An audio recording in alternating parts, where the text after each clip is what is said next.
2 survey, 2 prowl, 2 finesse, right? 2 survey, 2 finesse, 2 prowl, and 1 tinker. And 1 tinker, yeah, okay. And then infiltrator. 1 tinker and infiltrate. Okay, here we go.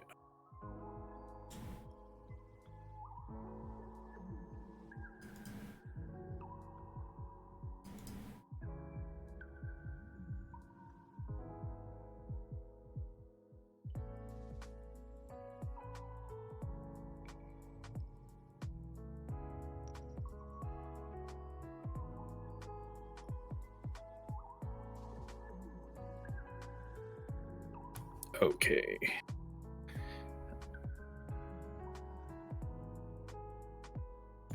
Is that better? Yay! Thank you. Perfect.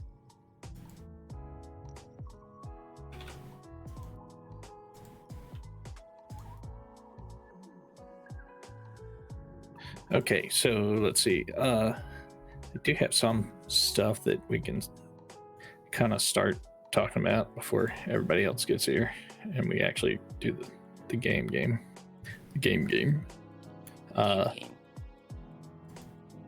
So like the starting situation, right? Is that you guys have been caught up into a perilous situation in Crowsfoot. Crowsfoot is kind of in chaos now because Rorik, the ward boss, who basically ran the entire, like all the criminal operations in Crowsfoot, he's been killed.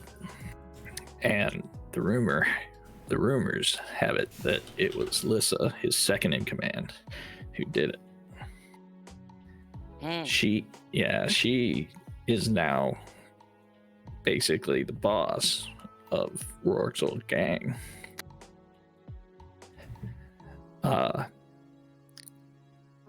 And one of the key questions for the game that we'll answer when we play is if Lissa can, establish kind of her rule over the Crows and and the entire district of Crowsfoot, or is she going to fail? Because see, when Rorik died, that he had kind of been holding the whole district together, and there's 2 other rival gangs that are just as powerful as the Crows. One's called the Lampbacks, and the other is the Red Sashes. And since Rorik died, the war between them has kind of broken out in earnest. Yeah, and let's see. Your crew is poised to profit from all of this, or be swept up in the chaos and destroyed. Who will you side with? As you do. Do you have any loyalties and friendships in the mix? Or are you detached, outsiders, just exploiting this situation? Right.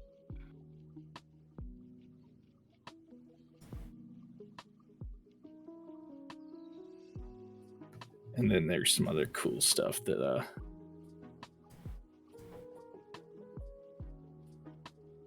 so like some other stuff that goes on in Dustfall.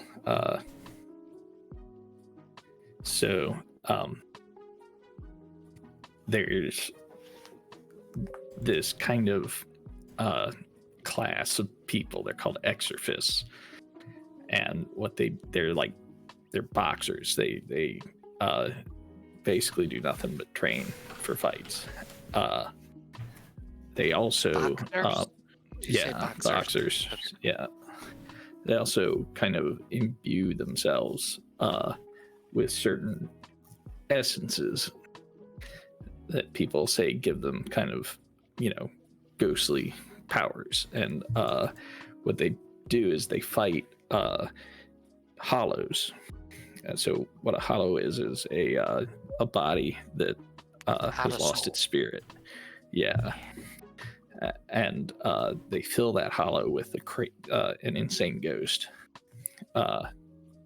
and when the ghosts possess the hollow, they have the fight, and the exorcists try to knock the ghosts out of the hollow, before they get knocked out themselves, because hollows are like immune to pain, and since they're possessed, they're like insanely strong, and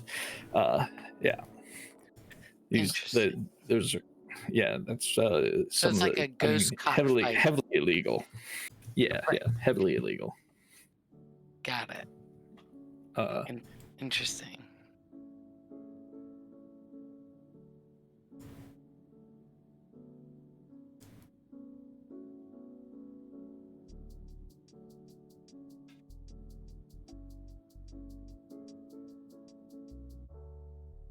So here's another weirdness. So there's certain people known as hollow walkers. They're experts, right? And they're usually whispers, but not always. They use ghosts in hollows as assassins or spies and other, nefarious dealings. So they do this because when they do that, even like the most expert whispers, working with the law enforcement, find it really difficult to trace the identities unless the ghost itself is actually caught.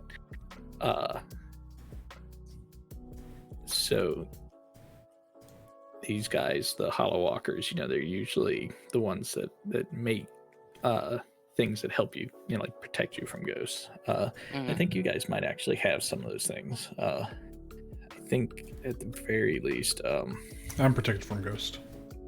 Yeah, don't you? Well, you have an item that you can use to protect yourself. Right? No, I have the passive iron wheel.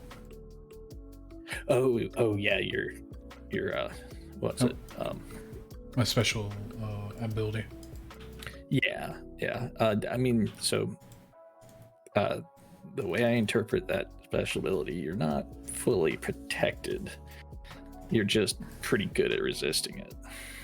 I mean, you already have three dice in your resolve save, or sorry, your resolve resistance roll, right? Mm-hmm. But you get one more, so you would have a total of 4 with the to resist the terror of fucking with ghosts. I mean, I'm fine with fucking with ghosts. It's how I get my sanity back. Yeah, indeed. Hey, they have needs, and I'm willing to help them.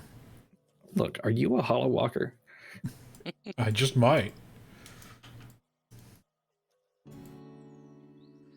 The other fun thing that I think is gonna be interesting is like the way the game plays is different than D&D. Like in D&D, you're looking at your map and you're like, I want to move my character 3 spaces up and to the right, and then I'm gonna do something, right? In this game, it's more of a how to put it, more of like a conversation, right?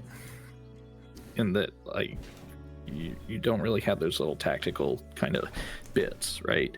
Like, you say you want to do something, we figure out like how hard that thing is by figuring out the position and the fiction, and then how effective it'll be, and then based on that, it just happens or it doesn't, right? And so, like, there's how to put it, there's like 2 modes to it, right? Like, there's outside of the game and like in the action, like the on screen and the off screen. And there's a lot of places where, like, I'll say something like, okay, the ghost is fully merged and is wafting towards you, right? It's gonna scare the pants off of you. And then you can be like, well, wait a minute, I want to do a flashback, or I'd like to, like, you're not just caught by the environment, right? Like, you have a lot of control over it. So It's interesting. Gotcha. What's happening, Nick? Hey. What's up? Oh yeah, I'm excited to actually do some playing of the game tonight. Gotta make a token. Oh, Chibibu is the only one that has gold. Sorry. I think you should have 2, right? Ruthie. I gave up one of mine. Yeah, Right. I should have mine.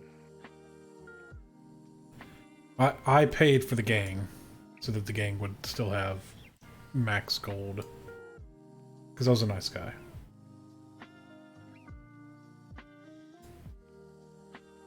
So is the gang's gold the same gold as like our individual gold? Like, No.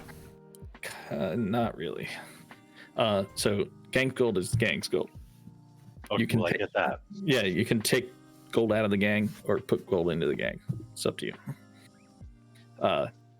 Who gets to do that and how that works is like that's your choice.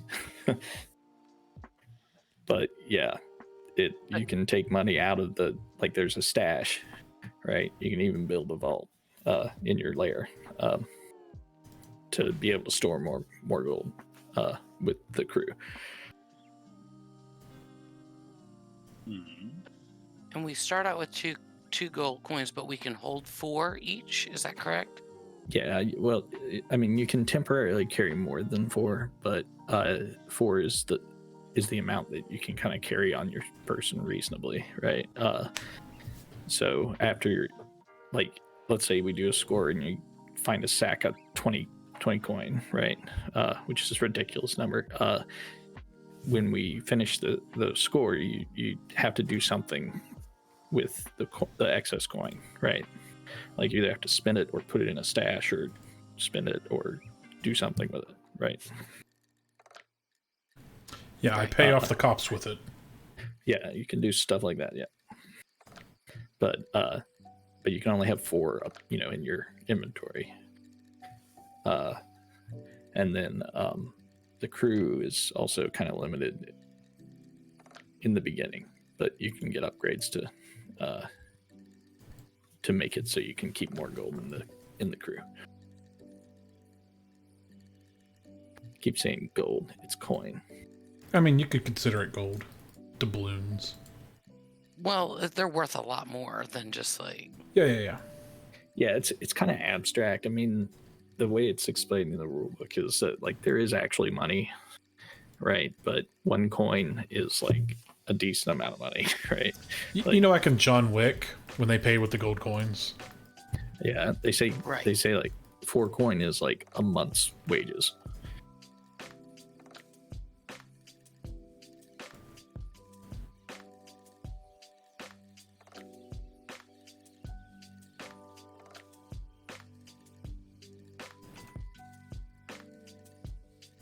Well, I think this is everybody, right? Mm-hmm. Okay. Well, shit then. Let's get going. Actually, before we do that, let me take a quick break.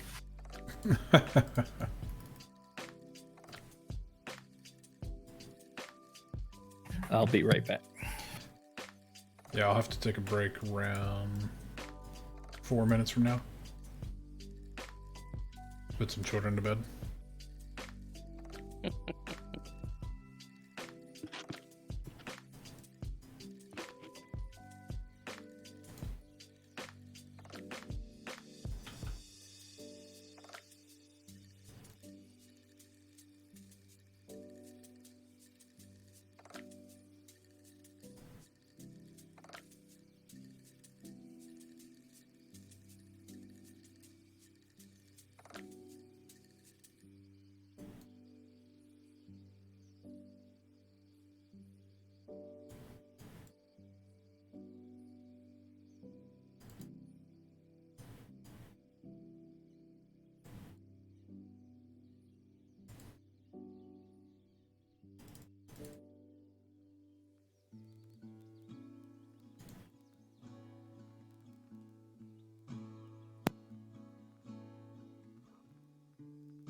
Alrighty.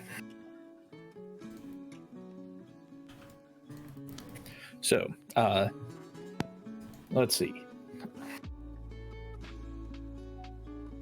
So, there was a couple things that we wanted to kind of flesh out around the crew before we really got cracking. Hey, Jar's here. Excellent. Well, cool. You can help with fleshing out the crew. I will help with nothing. Oh, I'll do that. You get nothing, sir. Oh, also, Sonny needs a pet, and you need to pick what kind of spirit ability that pet has. Oh yeah, did you add that picture to like the to here, just in case I have to show people my mask? Oh, I can. I did not, though. Okay. Let me phrase it. In case I have to creep people out with my mask. Okay. Sorry, just trying to get to the shimmy miminy. The pages in the book. So like, what kind of pet? Any kind of pet, or is there a list of weird fucking steampunk pets, or just pick an animal? What are we talking here with that? So, yeah, I mean, it does not say, the rule book doesn't give you any Like a list of weirdos or something. so pretty much whatevs you feel like fits your character and fits the setting, right?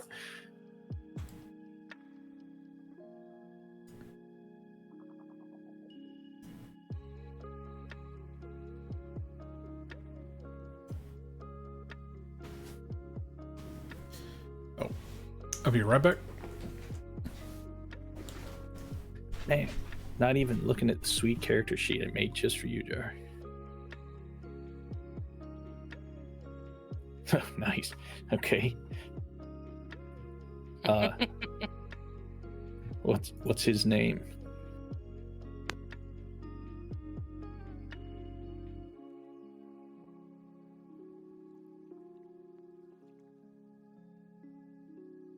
I don't know. Okay, give me a minute. But Okay. that's a Bankar. It's a Mongolian dog.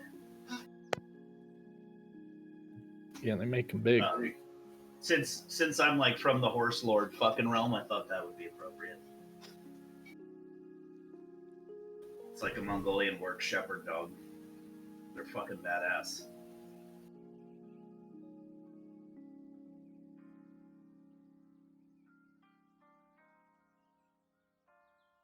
Should I just name him Banksy, Garrett? That sounds good to me.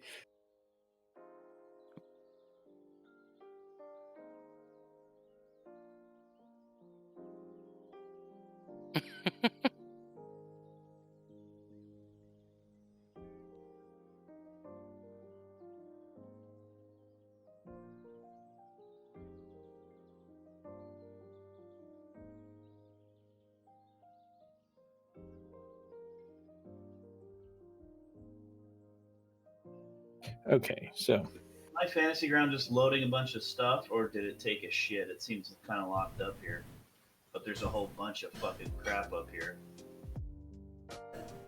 I mean, yeah. Are other people logging in right now? Should I wait? Or just... No, I think maybe your shit's fucked. Because I saw you, it says you connected, but it's been a while. Well, I see And the nothing screen. is really going on.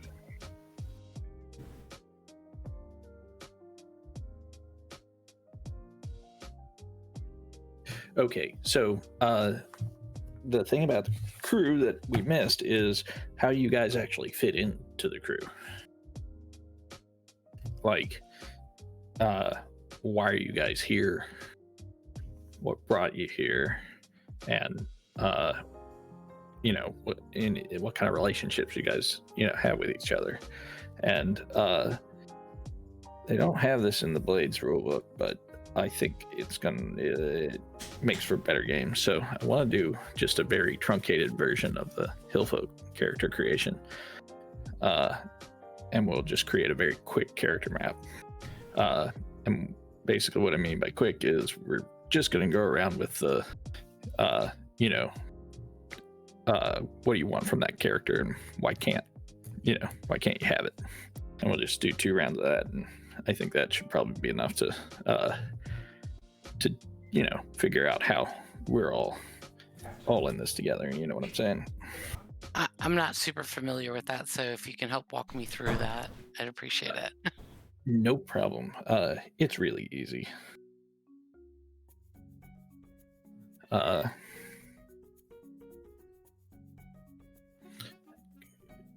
Tabibu. Your name is hard to spell, Tabibu.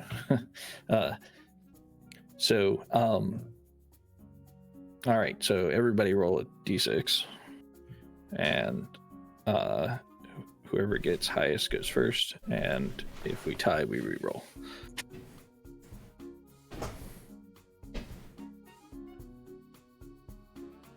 You can't just spring this on people, Garrett. I'm not ready. I don't know who Sunny is yet. Exactly.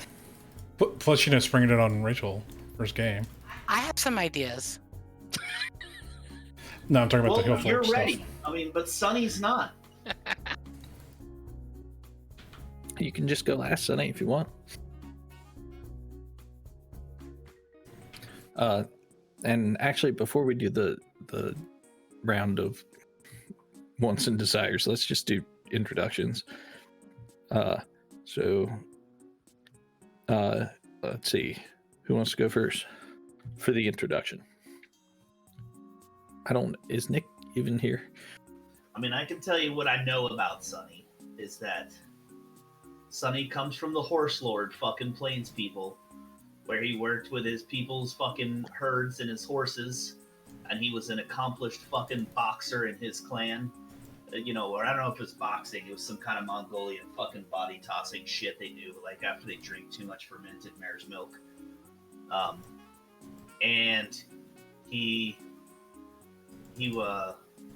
was good friends with his clan's like shaman fucking weirdo yurt dwelling wizard man, and that's how he learned kind of he has some contact with the ghost world and the other side that he learned from smoking dope in a sweat lodge with the fucking Mongol shaman.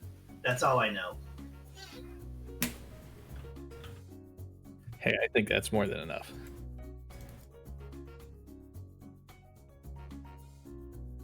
Well, I'll go. So, Okay. Ruthie is with the heritage of Tycheros. right? Tycheros? Okay, I'm gonna have to. Hey, look, she's from this place. She knows that's how it's pronounced. I'm just saying she's Say struggling. it 3 times, okay? Because Tycheros. if you don't say it 3 times. So she's definitely comes from money, but she never really loved that. She always kind of even felt like an outsider amongst her people, and was, with the demon blood running through her veins, that she just was drawn to like the darker side of town, of everything, and didn't like to be really showy or ostentatious. She wanted to always observing and watching what everyone else is doing. So over time, she ended up just heading out and making friends with people on the seedier side of town, where she felt like those were her people there. And that's when she learned some skills that could help her on the street, including safe cracking and lock picking, and being able to kind of do a lot of mechanical things, but again, all on the down low, and just slip in between the shadows everywhere she goes. So that's kind of her story. Nice. Hey, Tabibu, are you here now?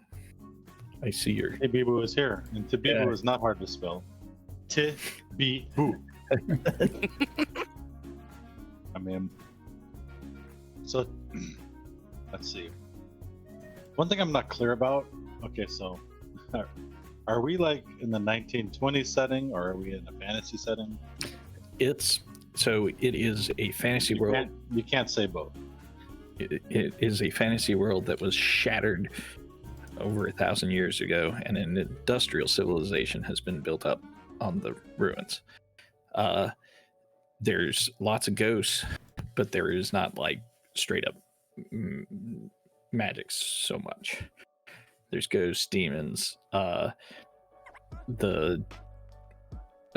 thing that powers most of the city is electroplasm, and the way that that's produced is they send out these big ships called the Leviathan Hunters that go and get demon blood from the Leviathans out in the sea. They bring that back. There's a refinery in a town north of Dustfall where they refine it, and then they bring the refined what's called electroplasm back into the city. Okay, so we're not in the 20s, is what you're We're saying. not in the 20s, but it does have that slant to it, if you know what I mean. That's the technology level, basically. Yes. So But- what do we have? But with ghosts. Okay. So yes, okay, so it's the 1920s with ghosts. That's what you're saying. Pretty much, yeah. Okay.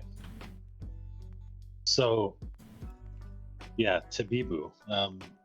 Tabibu has he's from some place called Iruvia, which is a desert kingdom, so I picture that to be kind of like, Egypt.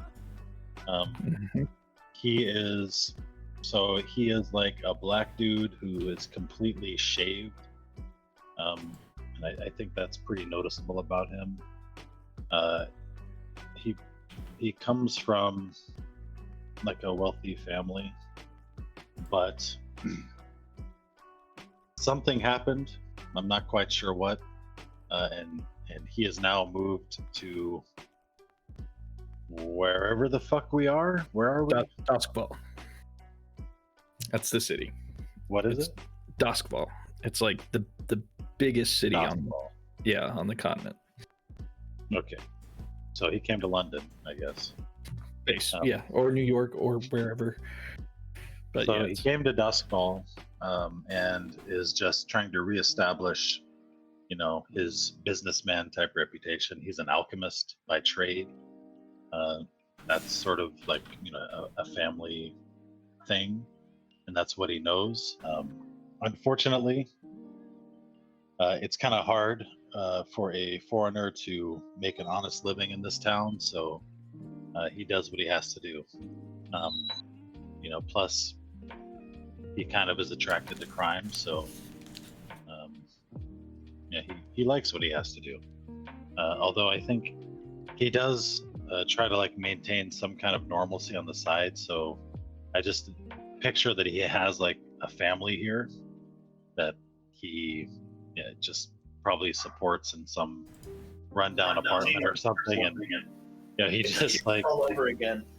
he just like kisses his lady goodbye in the morning and goes and cooks up ghost crack or whatever he does.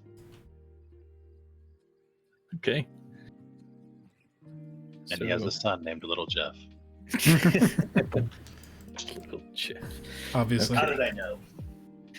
So Hicks, I think you're last there. Yeah, 1 second. I have to check a door.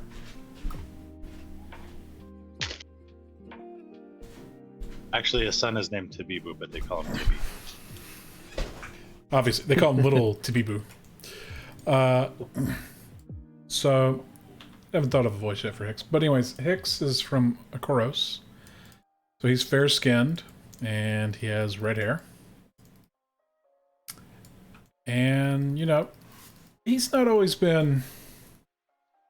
How should I put it? On the up and up. He's always, looked out for new products and new wares to sell. If you have a product, he's willing to sell it for you. And he's not afraid to handle questionable goods as long as there's a buck to be made. What brings Hicks to Duskfall? Once again, Is it just the opportunity, or it's the opportunity. If there's a product to we'll sell, play to find out? Yeah. he is willing to sell it. He's all about getting rich quick.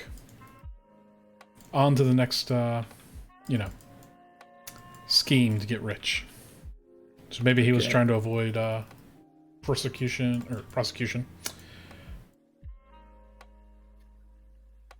All right. So, let's see. Tabibu and Sunny, can you give me a D6 roll?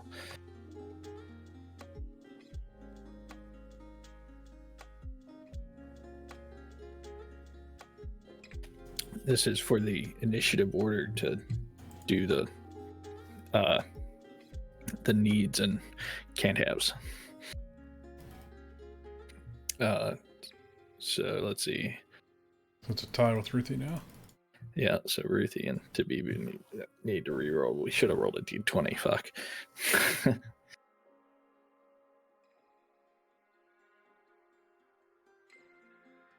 Reroll, Rachel. Boom. Now we just need to see Sunny. Jar. You there, Jar? Sorry, I stepped away there. My water is not draining. Apparently, I have a clog, and now nothing is going anywhere. Oh no. That's cool. So what's going on? I mean, do you need to take care of your clog? I mean, it ain't going nowhere. I don't know what I'm supposed to do about it. I think it's, I don't know. Whatever. I mean, it's the Okay. whole house. It's everything. So. Kitchen sink. Oh, it's everywhere. Wow. Oh, yeah. So it's in the main fucking drain. Yikes. All right. Well then, roll me a d6. Cross your fingers. Hope you get a 6 No, I hope he gets a 4. or a 3. Oh, you got the 5. That's all right. So, order's gonna be Sunny. Well, Sunny- Hicks. But Sunny and Tabibu and Ruthie all rolled 5s. But Sunny's too late. Okay. Let's see. To be 1, we're just gonna get moving here. It Okay. doesn't matter who really goes first. And yeah.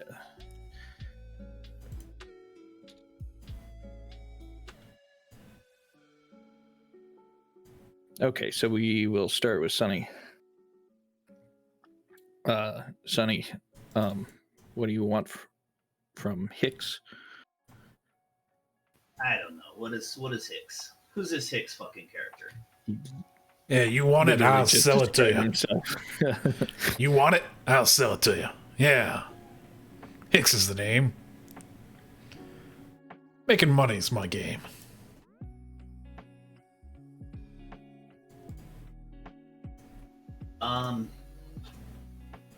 I have no idea. Hicks knows who killed my brother, Okay. Yeah, the ghosts tell me these secrets, you see. and I didn't know I had enough brother until just now.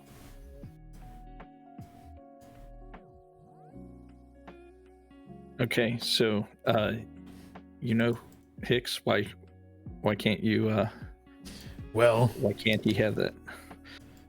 his brother told me who killed him, and I said, oh, that's interesting. He can't know because I need him to complete the jobs for the gang. If he knows, he'll leave the gang, and I'll never see him again. Uh-oh.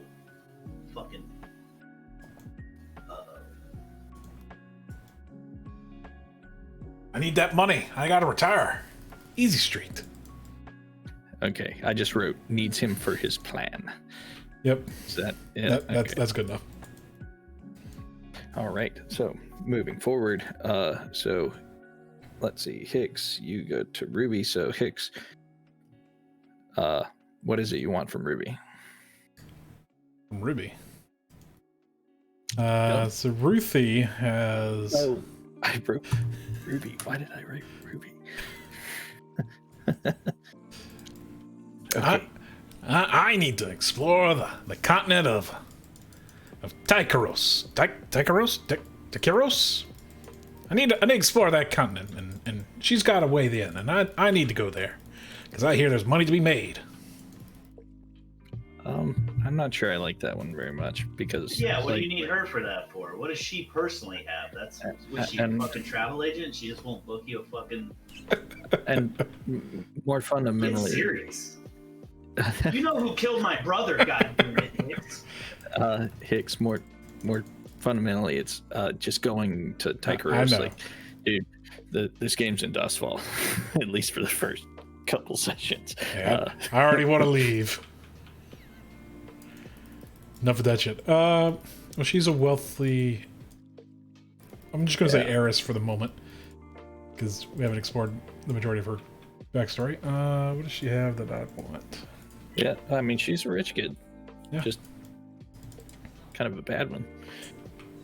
You're on mute, sweetie. Still on mute. You're still on mute.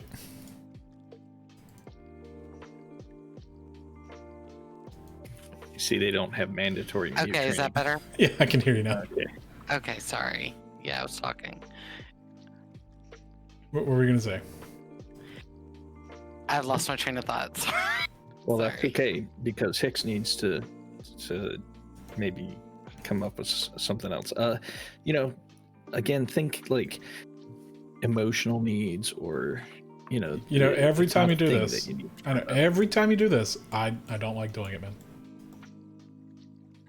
I'm not trying to rain on your parade. I'm just saying I just don't like doing it. Well, the pain only lasts for a moment. No, I mean it lasts a while. We can come back to you if you want to think about it for a while. I mean, I don't know, Garrett, what my character wants from her.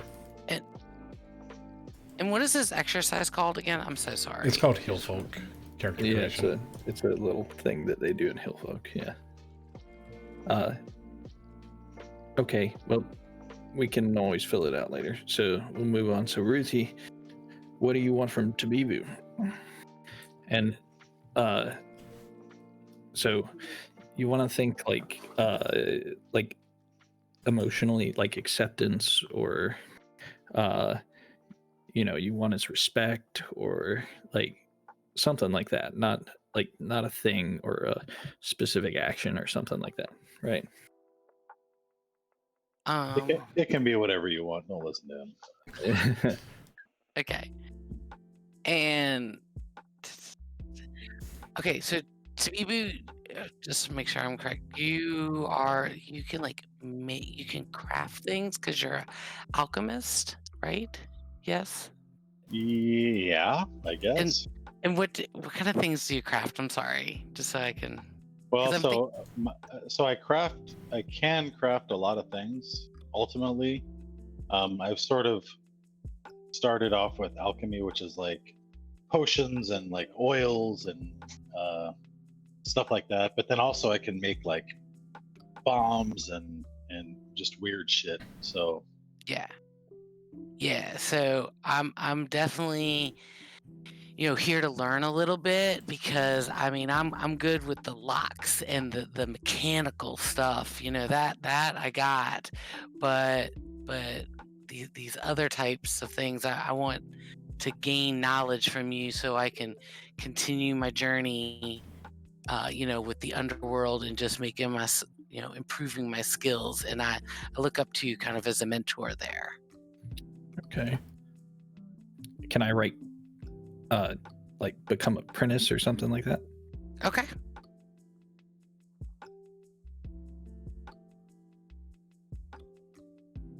Yeah, that's good. So Tabibu, why can't she have that?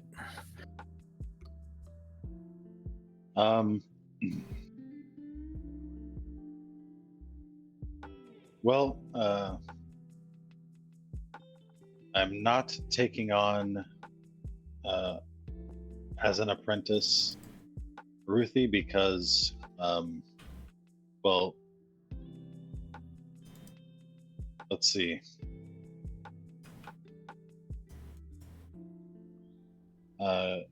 Because it would make my girlfriend jealous. Nice.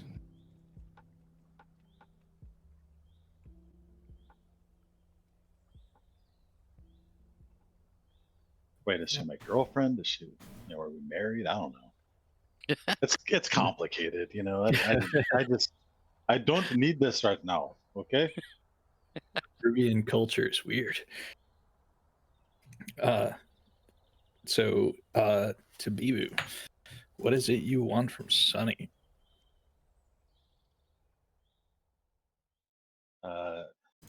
Sunny, I want Sunny's forgiveness. For what? Because I'm the one that sold his brother the shit, man. Mm. It Oh, wasn't my fault. It was just a bad batch. oh man, and I think why you can't have that Is that too pretty real obvious. for you? Is that too real for you, Garrett? No, that's good. I like it. So Sonny, why can't he have that? Well, that's kind of weird because that kind of, I mean, Yeah, that, because I'm I in see. a deadlock there. I don't know he did that. So, Right. What do you mean by, Yeah. whatever, he can. I Okay, don't know. fine. Well, then we can just skip that one and just leave that. I feel like my brother was murdered for some, in some kind of gang shit. I don't see him just smoking some fucking whatever bad. I mean, maybe he was smoking, but there was more to the story. There was definitely some foul play. All right. Hicks, did I you want to? didn't know the whole backstory behind your brother there. I did just now. Right. I'm the one that shot his brother. God damn it. Yeah. Did you want to do one, Hicks? Yeah, so I want access to the what's the name? I'll tell you what. You can pick anybody, Ruthie, to be viewer, Sonny. And I want access to Ruthie's, network of rich people. I need to be able to sell more wares. Okay. So you want to be introduced to the Richers?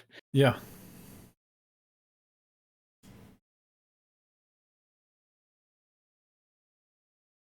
All right. So Ruthie, why can't Hicks have that? Because I don't want my family or anybody else that I grew up with knowing that I'm even hanging with y'all. I mean, this is on the down low. So, yeah, those are my connections, but I'm not introducing y'all to the family. And honestly, I don't even talk to them that much because they're just, they're always partying and trying to show off a lot, and I don't really want to have anything to do with it. So, no, you're not getting introduced. I feel no love. And then final question. How is it you guys all came together into this gang? Excellent question. Maybe somebody put the team together for a job like Baby Driver shit. Like somebody put us together for a previous heist. Okay. And, I was thinking like maybe what's it called? What was the name of that? The Usual Suspects. same thing. I know it's the same thing. Yeah. Yeah, I'm just saying. Put together by some fucking Mastermind. boss. Well, the reason I'm asking is this guy Bazo Baz, he's calling you. Well, Wants so a that's meeting. how Bazo Baz put us all together. We don't fucking know. Okay. So so just quickly, the situation in Crow's Foot is there was a mob boss named Rorik. He was killed. It's rumored by his second in command. Lissa is his second. Yeah, Lissa is second in command, and she's holding control over the her gang called the Crows. Right, it's the biggest gang in Crow's Foot, but her hold is tenuous. And it's tenuous because when Rorik died, he had brokered a peace between two other gangs, the Lampbacks and the Red Sashes. And those gangs, with with the death of Rorik, have gone back into open war. There hasn't been blood yet, but there might be, and there's a good chance. So you guys have been called in by the boss of the Lampbacks. His name is Bazo Baz. And here I had a description somewhere. Whatever. So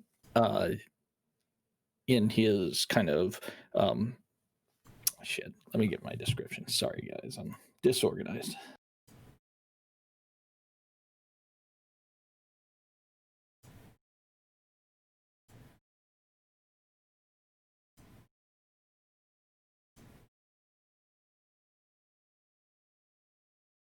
Okay. So you are in the cramped office of Bazo Baz. This is a big coal warehouse. You're up in the office, kind of like that's up in the upper floors of the warehouse, looking over the floor. There's several of his thugs kind of hanging around. A couple near the door.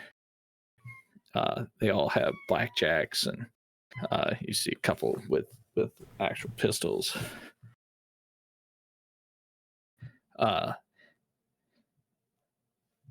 Let's see. So Basil wants an answer. Are you with them or against them? What do you guys say? Will you side with the Lampbacks? Will you just pretend to side with the Lampbacks? What's he offering?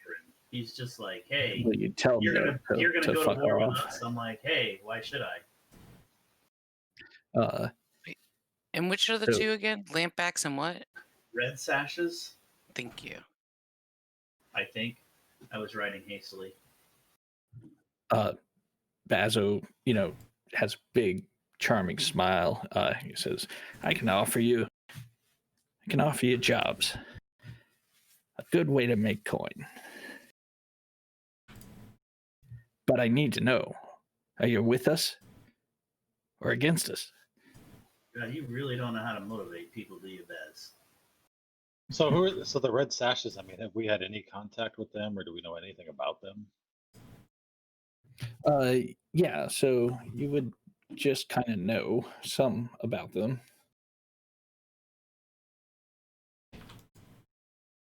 So the Red Sashes are kind of like the descendants of a Eruvian gang that lived in the city. They run a school of swordsmanship, but basically that's just the front for their gang. They're Cobra Kai. Yeah, hey, there you go. Do people use swords? I mean, don't we have guns? There's guns and there's swords. Yeah, Okay. there's a both. I mean, guns make a lot of noise, right? Yeah, they also very effective. Let's see. Yeah, I just sort of looked around at my companions to see. I mean, what do they think? I mean, these Red Sashes, they're my Eruvian brothers. I don't know if I want to go against them. Yeah, and it's okay to make it the decision off screen and then do what you want on screen. Like this is not a if you talk, the NPCs hear you kind of thing. Sure. Yeah. And the Lampbacks have, I was just looking, it says a W next to their hold, so that means a weak hold of their area. Is that Yep. what that means? They have a weak hold because they're at war with the Red Sashes right now. Gotcha. I mean, I just kind of think we do our own thing and not really align ourselves. What the fuck is his name? Tabibu? Tabibu. You can call me Bibu. Bibu? Bebop?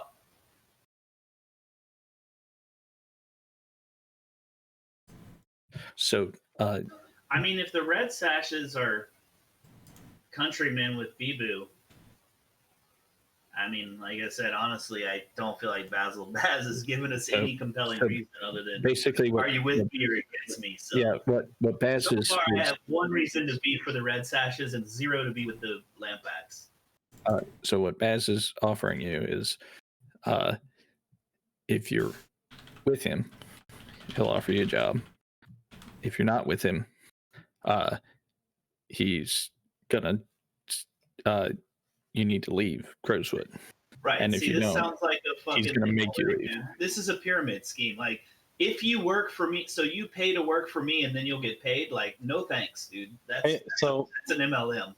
so are the red sashes and the black what the fuck's the other one? Facts. Lampbacks. Yeah. The lampbacks. Are they both in the same territory we are? No, they're in Yes. Crow's Feet. Yes. But that's where we Layer is. lair is. Oh, our lair. Okay. Yeah, our lair's in Crowsfoot. So we may have to do something so we can stay.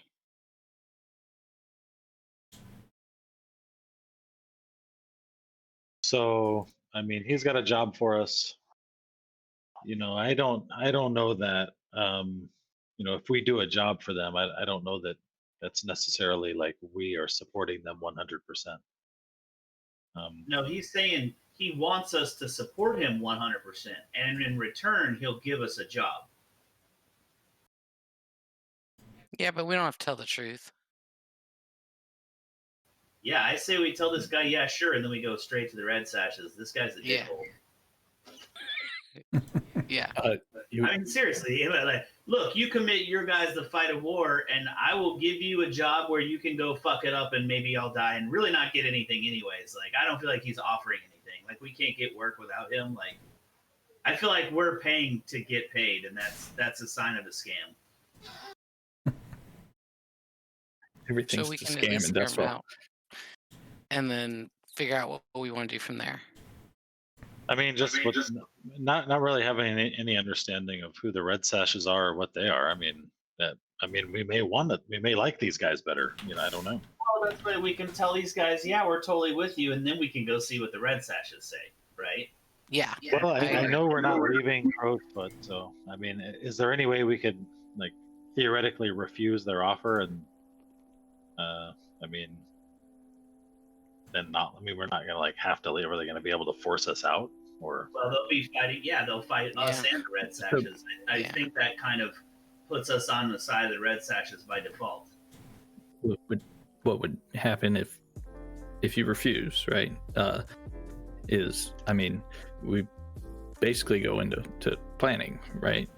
You would, the Lampbacks would go to -3, right? You'd be at war with them, and we can come up with a score, right? Basically meaning you decide to do something, right? Or we could go straight to downtime, and in downtime, since you're at war with these guys, there will be entanglements involving them. Well, I kind of want to know what the job is. Me too. Because if it's a good job, you know, it might be worth it. Yeah. I mean, maybe that's what this guy's bringing to the table, right? I mean, so. Well, that's why I'm saying we tell them, what's the yeah, no job? matter what, right? We tell them, I yeah, agree. no matter what. We can hear about the job. But I still think, like you said, Nick, we don't know anything about the Red Sashes. So I think we should just agree to forestall, hear about the job, and then see what the Reds. I think we should talk to the fucking Crows, to Riss, and be like, what the fuck? You know, these guys are, I mean, I think we should just delay conflict for now until we figure out more about what the fuck is going on. Exactly. Will he tell us any more about the job? Yeah, I mean, if you guys tell him that you're in, Yeah, he'll we'll tell just you about lie. the job. Well, so I'm not really for lying. I mean, I want him to convince us. Like, Okay, no. so that's my point. I mean, you know, of course, lying is okay, but I mean, at some point, if we lie, I mean, it's gonna be public, and even if we don't mean it, I mean, you can't just say you're against somebody publicly and then go to them and say, "Oh no, we didn't really mean it." The most he'll tell you guys. What do you mean publicly? Most he'll tell you guys You're not politicians. without an agreement is that it's a good job. It'll net 4 coin for you.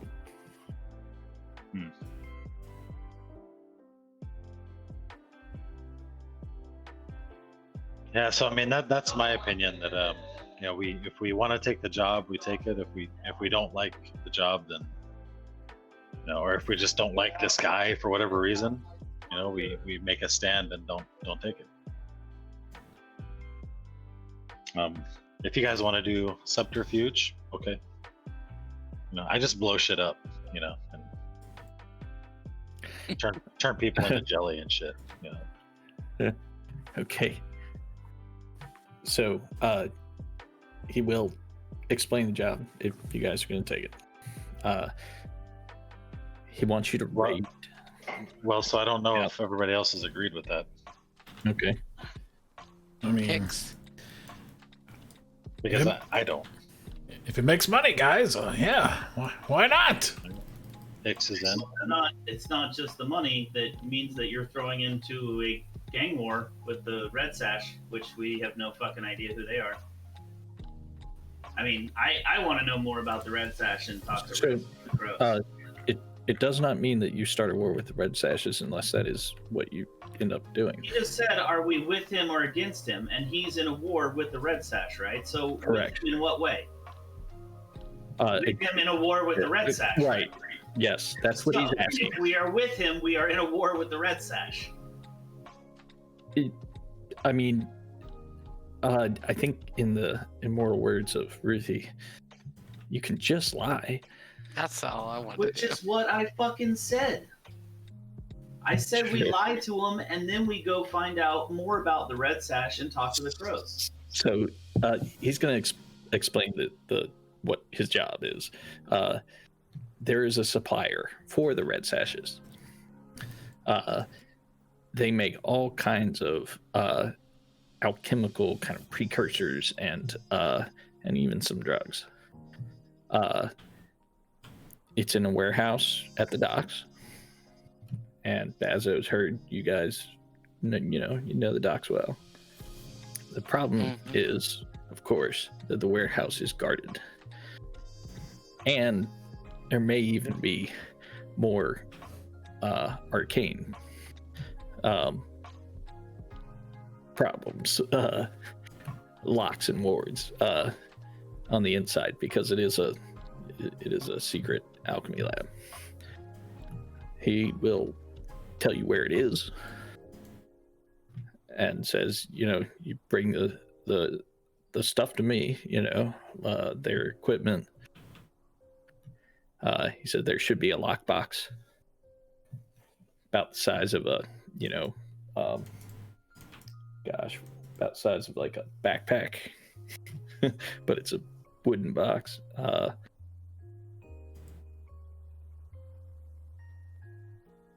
And if you bring that stuff to him, he will pay you the 4 coin.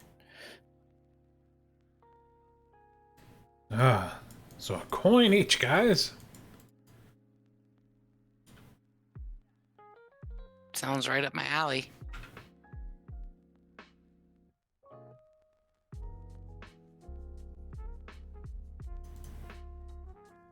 Yeah, 4 coin is the most that your stash can hold right now. Let's see. So, now we're basically at planning. So, I know you guys said you didn't want to immediately do this thing.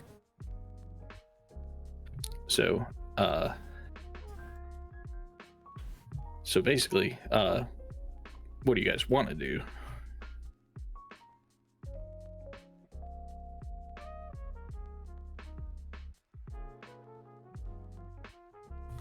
Did you want to go talk with the Red Sashes and see if they will offer you any work.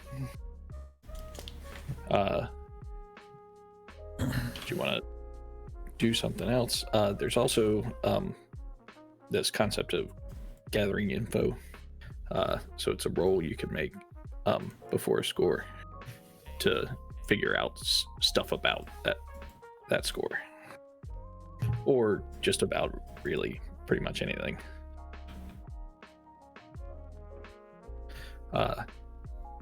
You can also do well. I mean, like, Tabibu pointed out, like, if we went over now and talked to the Red Sashes, then that also could get back to them that we were talking to them instead of just like going and doing the score. But we could always play it off as if we were gathering intel for the score for them, like, oh yeah, we were just talking to them just so that we could pretend we're on their good side, but really we were trying to do what's best so we could get the most information. I feel like it's not a bad thing to go talk to them. So I would say let's just, if you want to go talk to them, let's do a gather info roll for it. And yeah, just go with that.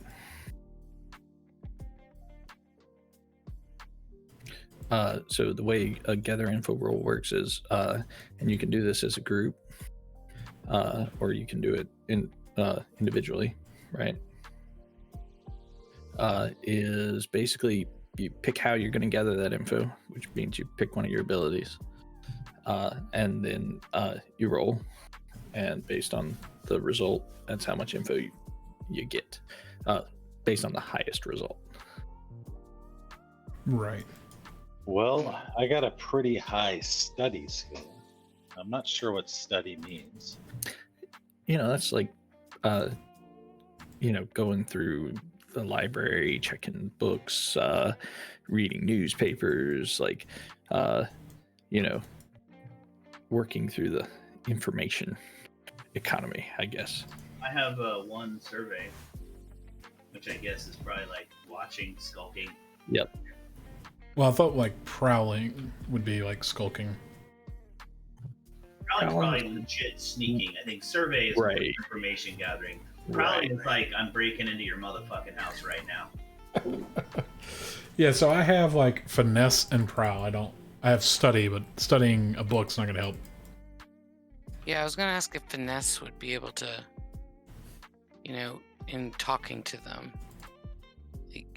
Oh, sure, yeah. If you wanted to, because you can. It says employ dexterous manipulation or subtle misdirection. So kind of in that conversation, just try to. Well, how would you do it? So while she thinks about that, could I prowl and just like have a stakeout in front of, like, watch their who's entering, who's exiting? I mean, yeah, if we can all roll and take the highest, then I'll just roll my survey. So there's also another way to do it. It's called a group action, right? So the way the group action works is one person leads it. They pick the skill, right? And then all of you guys roll that skill.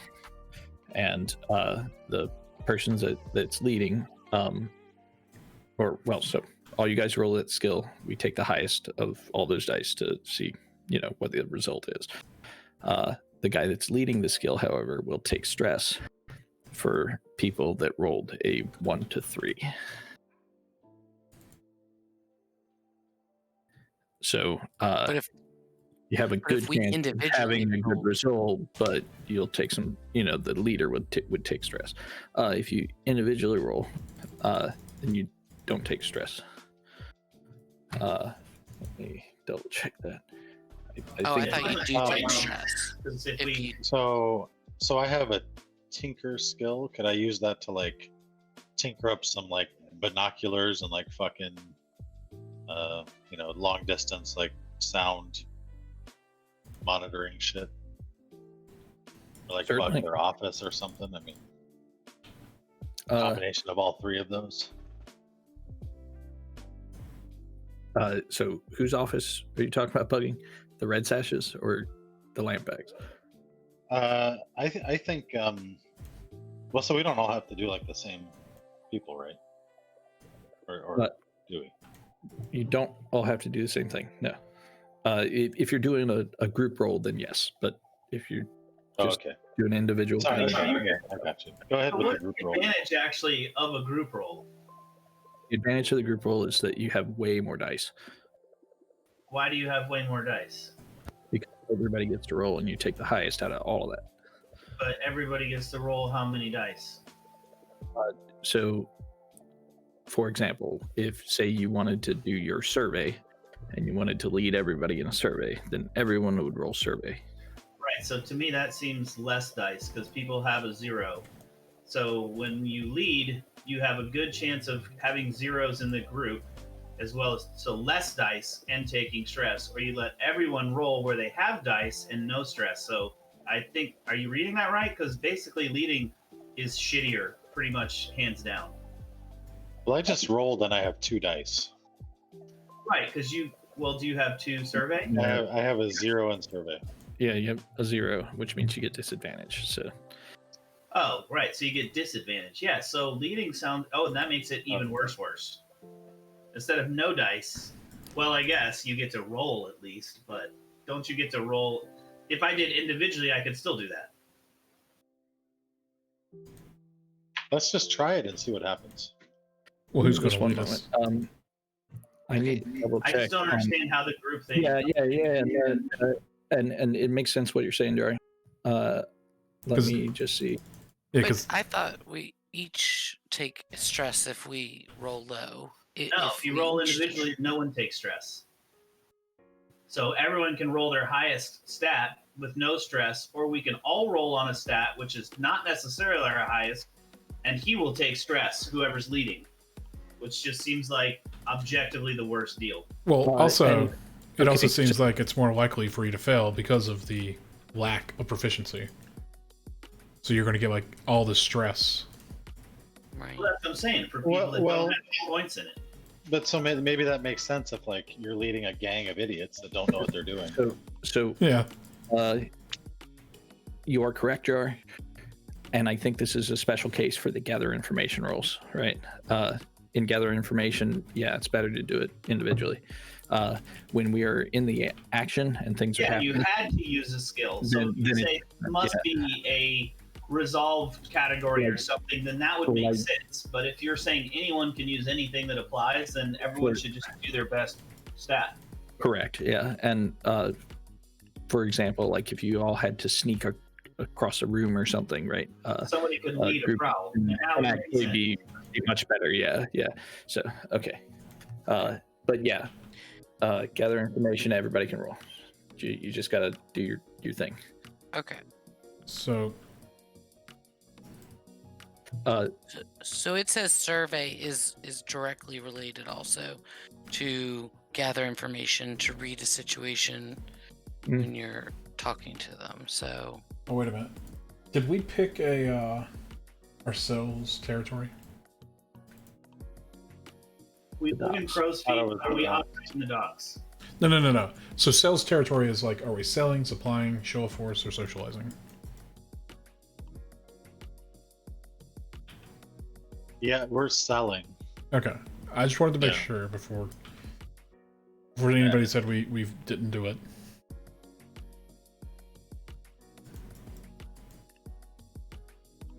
Okay, so are we doing? We didn't go Ruth.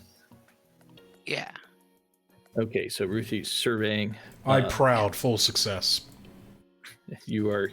I'm tiny- I am staking out those motherfuckers to find out who comes and goes. So, Just so like Ruthie's a tie like in your your- spotter, and you're fucking creeping around while Ruthie's like on a fucking building top, fucking getting the fucking high ground. Okay. Yeah. Right on. So where? Like, what are we? What's the goal here? As in, what are we surveilling? Are we surveilling the Red Sashes base? The red- Are we Yeah. Yes. surveilling the score that Bazo offered you, or what? I Red was Sash I thought we base. could do the Red Sash's base and we go survey that first before we go over to where we actually score, because we may end up wanting to talk to them, like if we get more information. So this is still trying to make a decision. That's what I thought. Okay. Is that Yeah. So you what's it? Through your double use. Hicks, you're hiding, maybe across the street in a restaurant. Yep. So you see the Red Sash's headquarters is here in Crowsfoot, and it's this very old building. There's a set of cross swords above the big door, and you can see some students inside practicing their sword fighting. It looks like they, are just running a sword school here. However, there are, the occasional shady character comes in and doesn't seem to be carrying a sword or look like a student at all, and then leaves a little bit later. Let's see, with your survey, Ruthie, sitting on top of the, some of the buildings, you notice that the Red Sashes, they always seem to come in and out of their headquarters armed. They definitely look like they're stressed out. And you hear some rumors that they are recruiting every free blade in the district for extra muscle. You discover that they are very well connected. And they have former sword students, placed in different places in the Eruvian consulate, which is like the upper levels of the government of Dustfall, and also among the inspectors, which are like the detectives of the Bluecoats police force. The nobles like to send their kids to the Red Sashes school, and so the Red Sashes have a lot of connections. Connections with whom? The Eruvian consulate, the Path of Echoes, the inspectors, the dockers, the cabbies, the gondoliers. Okay, I'm not writing all that down. I'm just writing lots of connections. Yeah. wait, Oh yeah. with the dockers, but not with the gondoliers? No, with the They're good gondoliers. with both of them, Oh no, they're not with the gondoliers. Sorry, gondoliers are in. but they are with the dockers. Yes. Okay, and we're also good with the dockers, right? 'Cause we have Yes, +1. you are. Mm-hmm. Mhm. They might be right up our alley.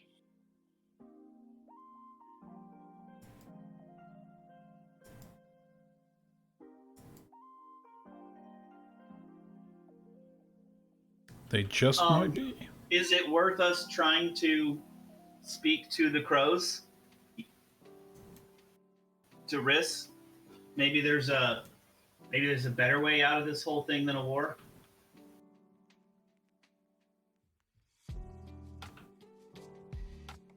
I mean, because it does seem like the Red Sashes are more up our alley with all their big connections, For people that like to buy and sell drugs, connections are fucking lifeblood.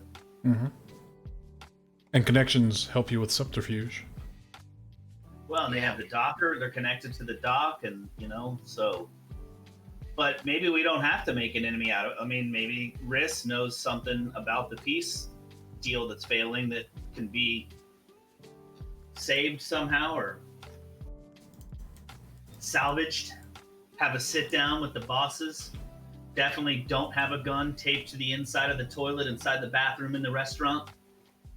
So I know what you're talking about. I'm with you. Yeah. Good Godfather reference. Yeah. All right. Yeah. Yeah.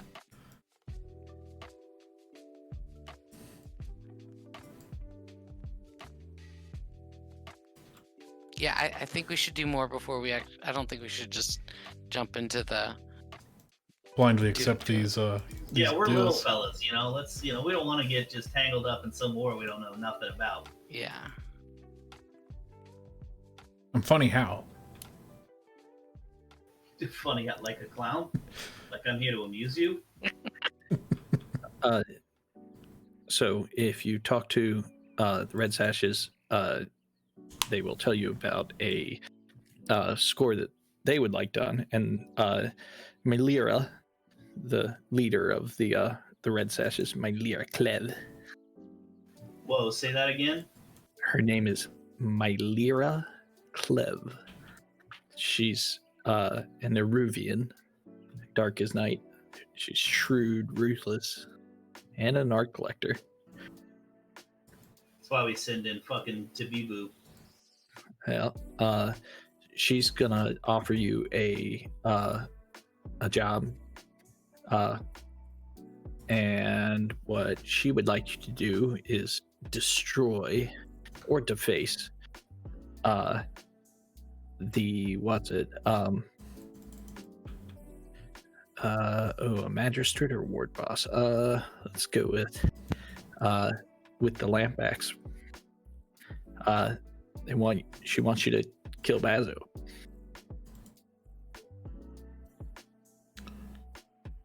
Oh, kill Bazo. Gonna make you an offer you can't Yeah. refuse. Killed so and so.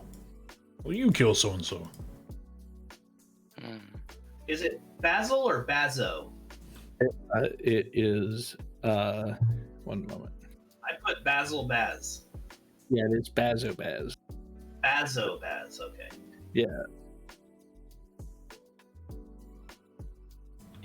That's Bazo. Bazo Baz. I'm using two Z's. I feel like that's more appropriate. Otherwise, I'd have a Bazo. Like Jeff Bezos.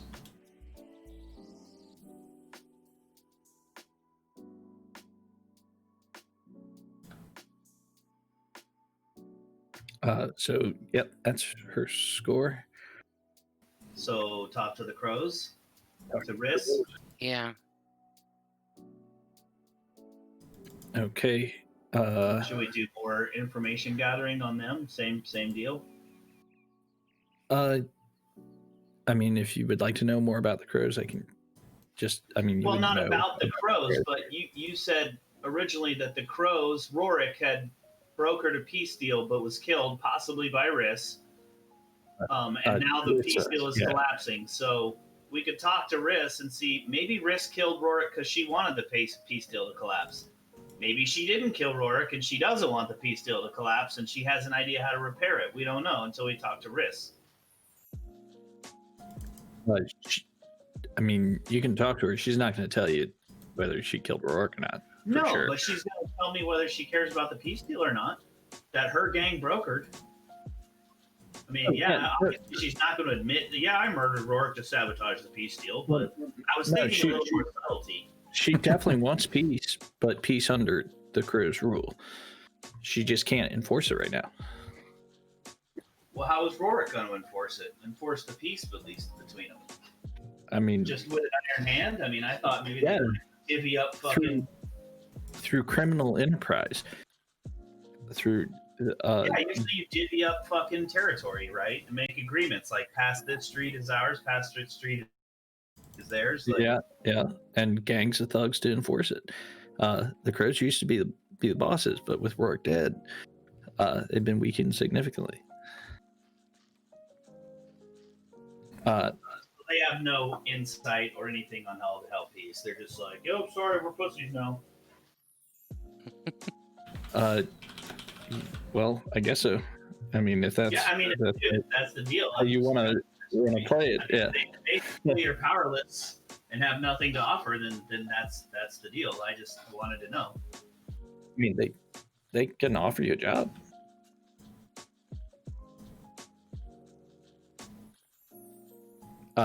What she would like, she has a very strange artifact, and she would like you to plant it on a vice purveyor that serves Basso Baz. A vice beer, you say? What kind of vice we talking?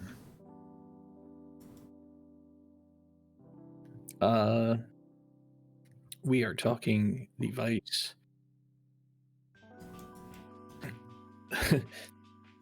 The vice of pleasure. Oh. All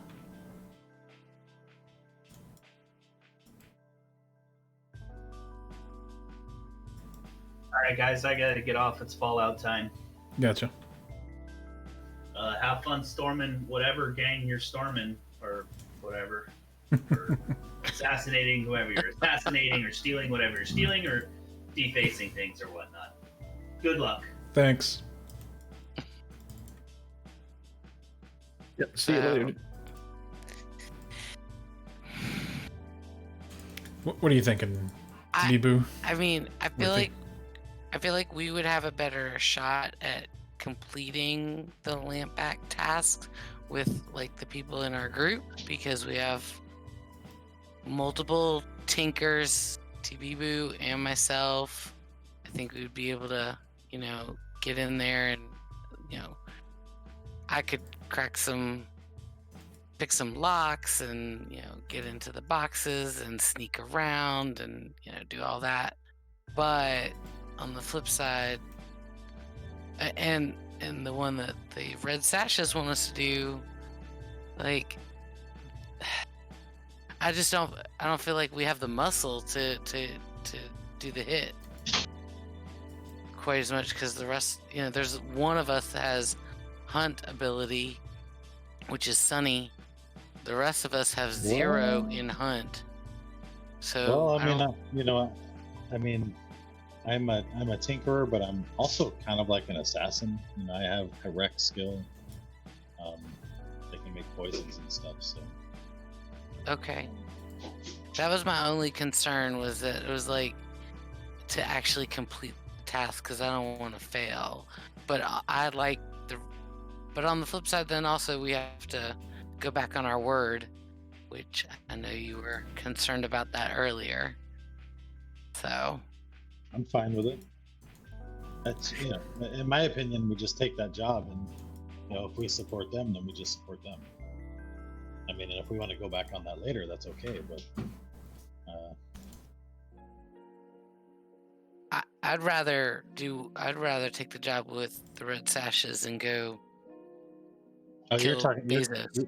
you're talking about taking the job with the Red Sashes. I thought you meant you wanted to take the job from the Black Company or whoever. Yeah, Gotcha. Sorry. So the Red Sashes want you to kill Bazo. Uh-huh. Bazo is the leader of the Lampbacks. He wants you to raid the supplier of the Red Sashes, and then the Crows. The Crows want you to plant a weird amulet on Anya, the vice purveyor. Like, truth be told, I'm willing to plant, since we're a man down. But if you guys want to do the murdering, we can do the murdering as well. So who? Sorry, and who would we be planting that on again? I'm sorry. Anya. And Anya's associated with who? She's a vice purveyor. She's a very famous pleasure provider. Okay, but is she with any of the factions? She most certainly is.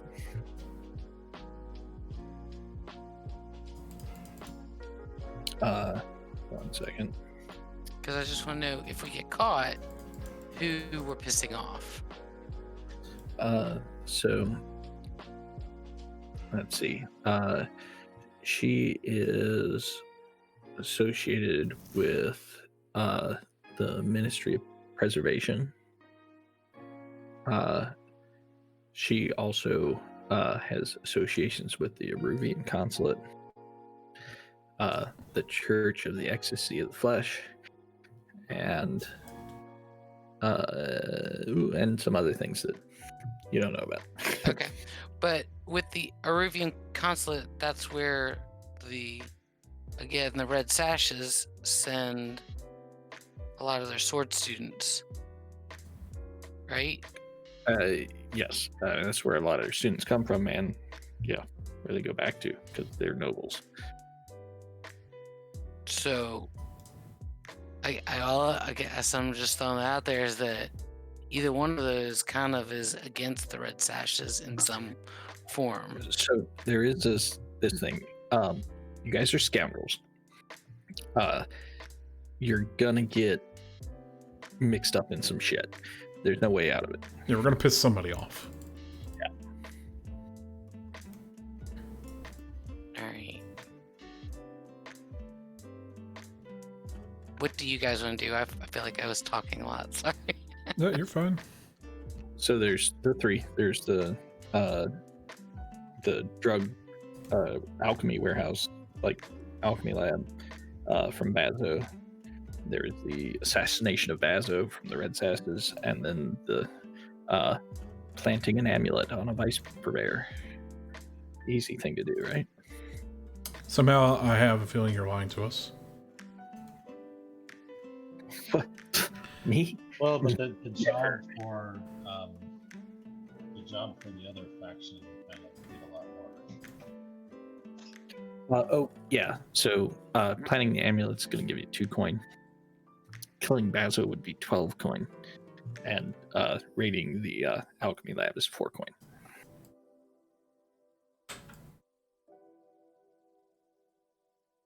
Killing Bazo seems kind of out in the open. And I can't hear you. I'm sorry. He said killing Bazo Sorry. is kind of out in the open for a subterfuge. Yeah, that's Or just not savvy. really the kind of job that you do. I mean, if it has to be done, it has to be done. But But quietly, discreetly. so, choosing one. Once you choose it, right? This is actually on the character sheet images, which is part of why I like them. Once you choose your thing, then we choose a plan, and then you guys need to provide a detail, and then finally you choose your load limit, right? For the score, and then once we're in the score, you can use up to that load limit, and then when you choose a plan, there's like 6 different types of plans. They're not, I mean, they're just suggestions to get you thinking, but like the 6 are assault, deception, stealth, occult, social, or transport, right? So so you choose the plan, choose the detail, and then we jump right into the action. If you decide, oh shit, I wanted to like have prepared something to make this easier, then we can do a flashback. And flashbacks cost stress depending on how complex or crazy the flashback is. So we don't need to like plan out everything before we start the actual action. In fact, they tell you not to do that at all. So yeah, so I'm kind of for doing this raid, whatever the job for the lamp blocks.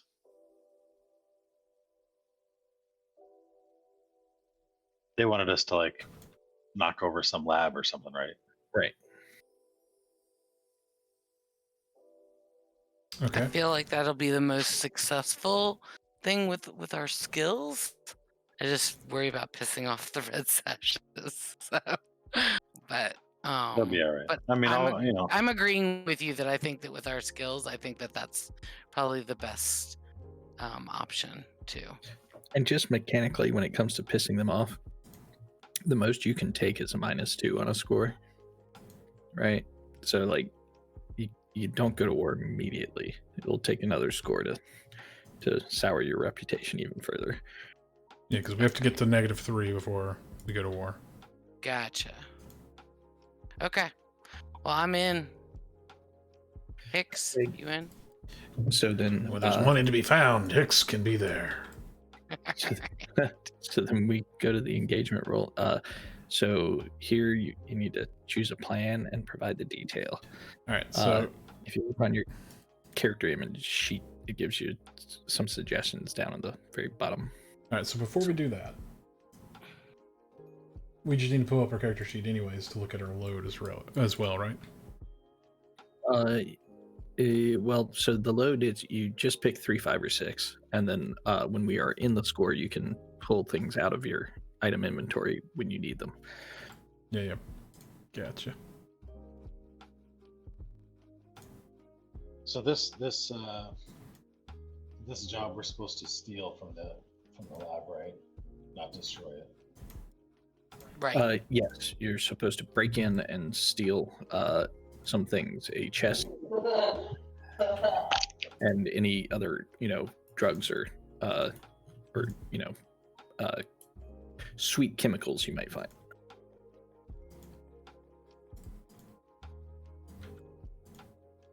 Okay. But mainly the chest. Okay. The chest is like the thing Bazo really wants. So, so I want to take my tinkering tools. You don't need to tell us that. Oh, I don't need to tell you. Okay. You just need to pick, Yeah. for example, the planning and load of: are we doing an assault, Yeah. deception, stealth, etc.?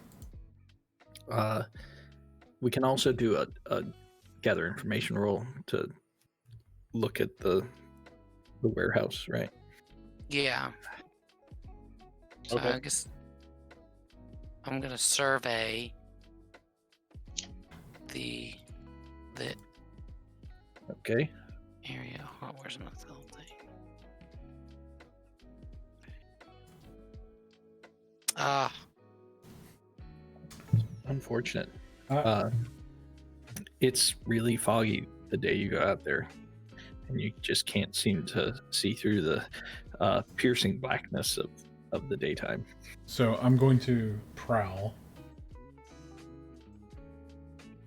and hope for the best. Nope. Yeah, the fog also really just obscures your sight. It's hard to gather. You see that there seem to be some guards. Not sure exactly how many, but you saw one, maybe two. Tabibu, did you want to try to gather information? Yeah, I'm gonna use my. I'm not sure if I have like a van or something with some surveillance equipment set up, but I'm gonna use my tinker skill to just. I mean, I don't know what level of technology we have, but if I can like plant a bug or like, try to like rig up some binoculars or Giant wiretap. something.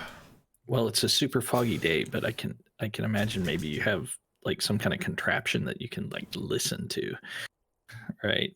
Yeah. So you like get up on a building somewhere on a roof and shove the horn in your ear and listen very carefully. yes. Oh, dirty. Okay. So as you listen through your giant horn,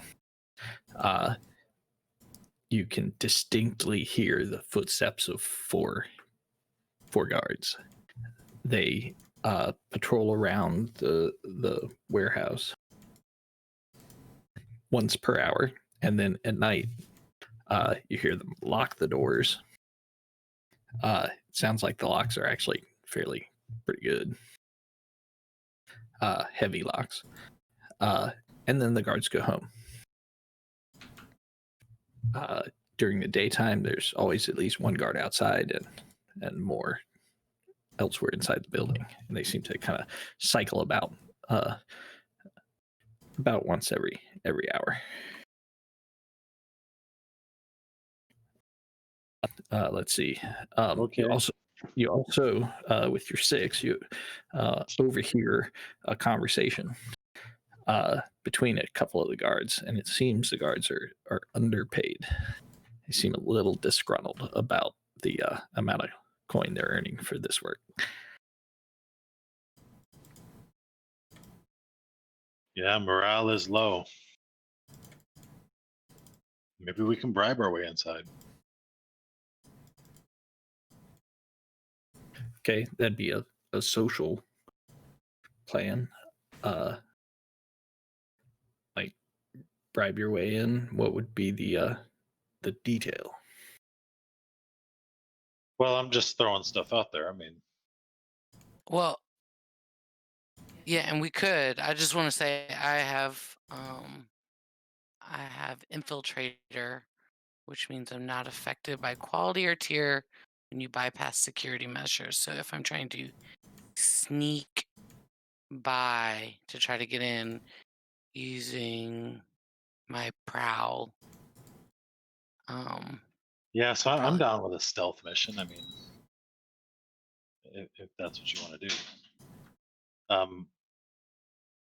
And I also have an idea from my alchemical discovery or invention, um, which I never really filled out.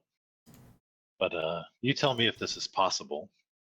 I want to develop an oil that you can apply to your skin that, you know, essentially is like the Mr. Fantastic oil that, makes you just be able to contort your body like how do you describe that? Like you have no bones and you can just contort and squeeze your body. That's awesome. Sure. You know that formula and you have some of it in your inventory. Let me do some reading here. You go to nice. the trove. So we're gonna do what's the plan? How are we? So stealth, and then so when you say a detail, you mean like a single detail of the plan, or like Yeah. like make a plan. So so let's see. Well, it seems like Ruthie is kind of leading this stealth mission with her skills, so maybe she should. So it says Okay. when you choose a plan, you provide a missing detail, like the point of attack, the social connection, or some other way to approach that. And it says if you don't know the detail, you can gather information. So I think we did it backwards. Mm. Okay. But We know better for next time.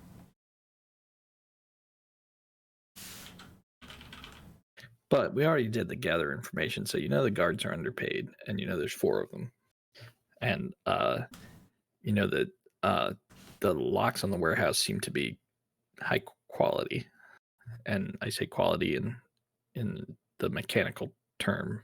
And you said they do rounds every hour too. Every hour, yep. So if we try to sneak in after one goes by, we have 59 more minutes to try to pick the lock before they come back by, and then potentially maybe then use our finesse and change our plan to pay them off if we run out of time. I mean, we'll see. Anything can happen once it starts. So, I mean, are we okay? All agreed with the plan of stealth, and you're going to wait for one of the guards, to finish his patrol, knowing you'll have an hour to work. I'm good with that. I'm in agreement. Yes. Yep. Okay. So now we need to see if you have any bonuses to the engagement roll, which just starts with 1 dice for sheer luck. So the bonuses come from answer this question: is the operation particularly bold or daring?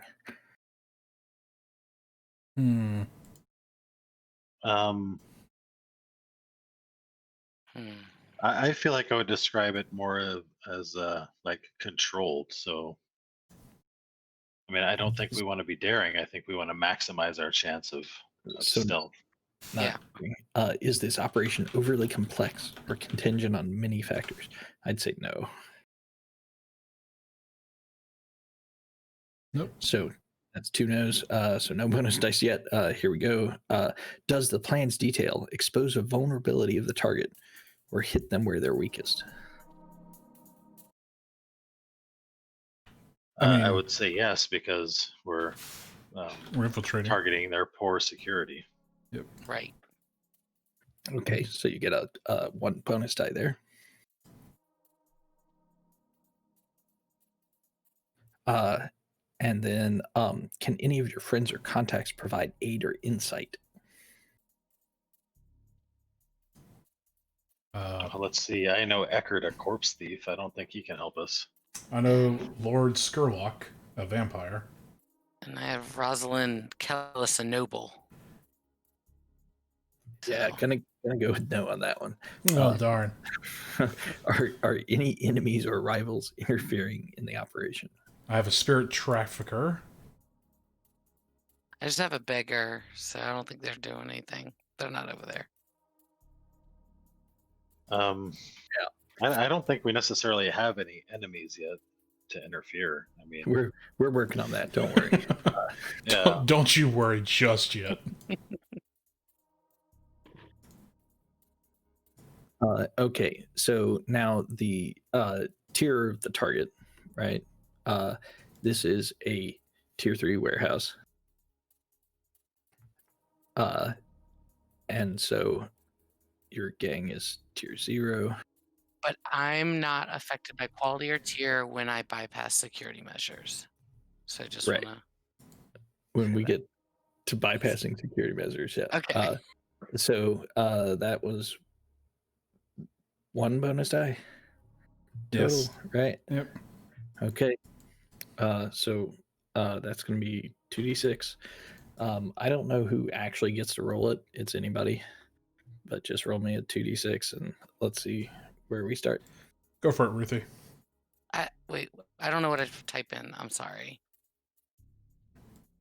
You just go ahead and do it because I'm. You can just left click on the die, on the 6-sided die, and then as you hold left click down, then right click, it'll double. And Oh, then throw that in the chat. Yep. okay. Got it. Thank you. Boom. Oh, that is an excellent engagement roll. Boom, boom. Success. Yeah, so that's a full success. So when we start, you guys are going to be in a controlled position. So you guys on the day sneak up to the warehouse. It's foggy today too. Working This our warehouse. village. Yeah, is really close to the docks, and it's pitch black when it's foggy and dustfall. The electric lights that light up the city just create these big halos of kind of ghostly light. And you wait, maybe Tabibu listens a little bit with his ear contraption, and you're able to get up to the doors. Right up to the lock where Ruthie, you examine the lock, and yeah, it's a doozy, but you've seen one of these before. So you're standing at the door. You have 59 minutes, and you are in a wonderfully controlled position, exactly where you want to be. The door, however, is locked.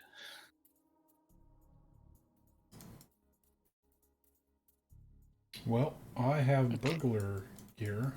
Yeah. I'm gonna take out my burglary gear, and I also Engagers. have fine lock picks. Oh, sorry, we didn't do this before we completed. What you need to pick your load. I'm normal. 5. So you're Normal. gonna go with 5, yeah. Okay, 5 and Dabibu. I'm gonna say normal. Okay. So yeah, as you pull out your gear, just mark it off on the sheet, and basically can just have as much gear as you have load, right? So you pull out your burglary gear. If you're gonna try to open the door, how are you gonna try to do that? Well, I guess I'm not sure what's in the burglary gear versus what's the fine lock picks. I just guess I want to ask you. Like, It's a good question. Let's check the documents. Okay, sorry. Because if one's like a crowbar versus one's actually like, or because I might just need the lockpicks.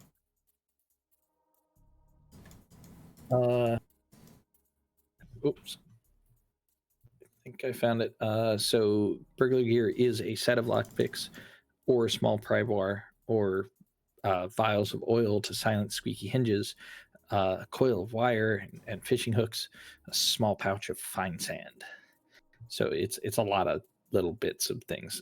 Your fine lockpicks, what those do is because they're fine, that means they're higher quality. And so the door that you are trying to open is a tier 3, which means it has a set amount of shabba-babda.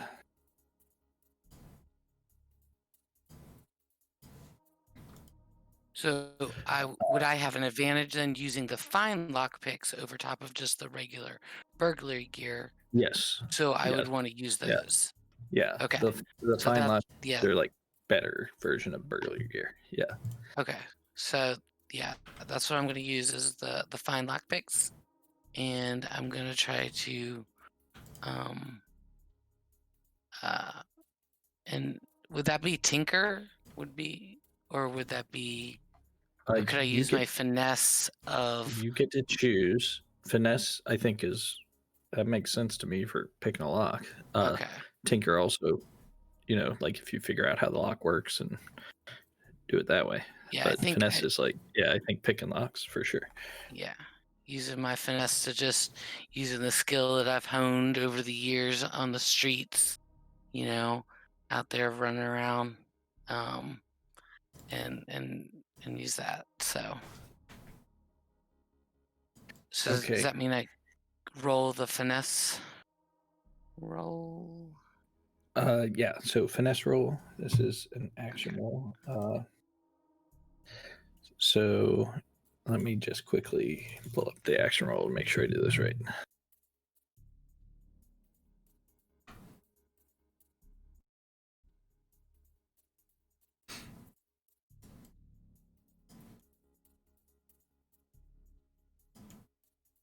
Okay, so your goal is to open the door. Mm-hmm. You've chosen your finesse action rating, right? Yes. So your position here, which is like your position in the fiction, and since we started controlled, you're controlled, right? And your effect. So the effect level here, this is a tier 3 lock. You're tier 0 crew, right? Right, but do I get if I'm bypass the security measures because we came in here, I'm not affected by quality or tier because I was right. So around. Yeah, exactly. The way they tell me to do it is I set the I set the thing, and then your bonuses and other things apply. So raw without your bonus, this would be a limited effect because the lock is 2 tiers above your tier. But since you ignore it, then this is going to be a normal effect. So yeah. So basically, you roll your finesse, and we'll see if you can open the door. Full success. Jesus. Do not stop this woman from lockpicking. That's right.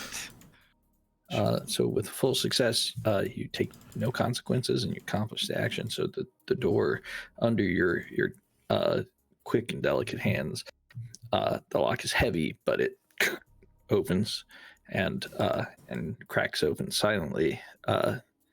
And yeah, doors open. You guys are able to get inside the warehouse. And as you walk into the warehouse, this is a vast warehouse full of boxes and other kind of strange packages. It looks like some of these came directly off of ships. There's a bit of a smell of salt water in the air. As you walk down through the warehouse, you notice there is a door at the very back of the warehouse, and it looks like this is just kind of built into the back wall of the warehouse, where maybe a few of the shelves have been removed and a room has been built. The door, however, definitely gives you a really creepy vibe. Hicks, I think you're a whisperer, right? I am a whisperer. Yeah. You immediately can sense that this door has been imbued with some kind of sparkcraft. The door is not the most. It's not just a simple door. It's been locked by electroplasmic force. So would my ghost key come in handy? I know it's been unlocked, but I'm just saying, like, for point of reference, future. What's your ghost key? I'm glad you asked. It's one of my special things. Oh, it's an item. Yes. An arcane device that can open ghost doors. There's an echo of the entire city across the ages trapped in the ghost field. Sometimes a door. Fucker. And yes. It costs that zero. Works. It costs 0 load. 0 load. Right Yeah. on. Nice. Well, mark off 0 load. Yep. And I mean, how are you going to open this door? Because you don't even have to roll because you have your fucking ghost key. I reach into my pocket, my breast pocket. I pull out this ethereal-looking key that only I can see. And I deftly stick my key into the door. And, outsiders, if they're looking at me, they're like, what the fuck is he doing? And then I turn the key, and I hear a click.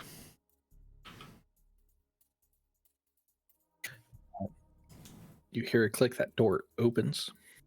And beyond the door, immediately, you hear a ghostly grumbling, a ghostly growling. And you see in front of you an alchemy lab. The walls are strewn with different flasks and bottles. There's a huge kind of countertop workspace set, like island countertop workspace set in the center of the room.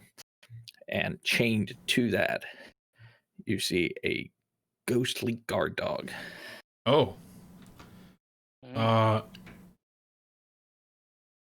The guard dog, runs at you, hitting the edge of his chain and getting stopped sharply. Now, and you can see the chain kind of flash with electroplasmic energy. Now, not to the end of its length. Mm-hmm.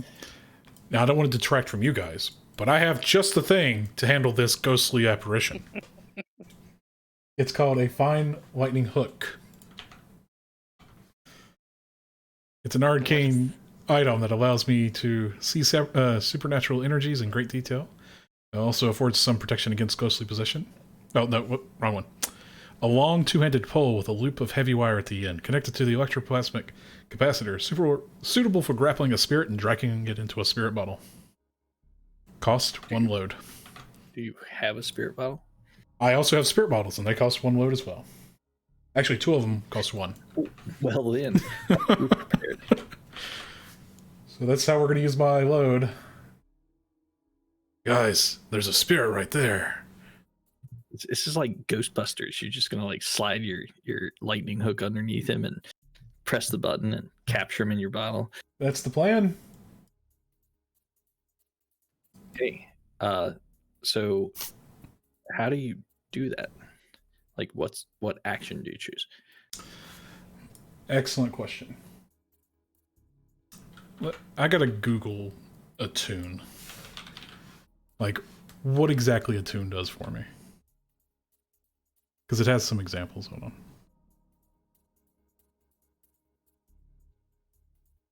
Yeah, there's definitely some examples in there. You might attune to the ghost field to see echoes, How can I find a spirit that's calling to me? Yeah, what should we be worried about? Yeah, and I'm seeing the special items over there now.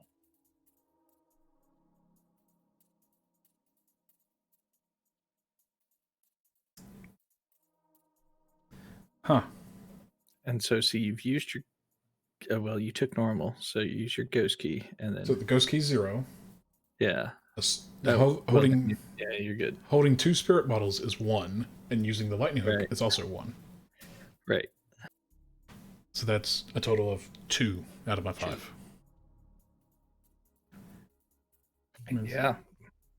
My score is too short, but that's okay. I'm thinking, man, because it's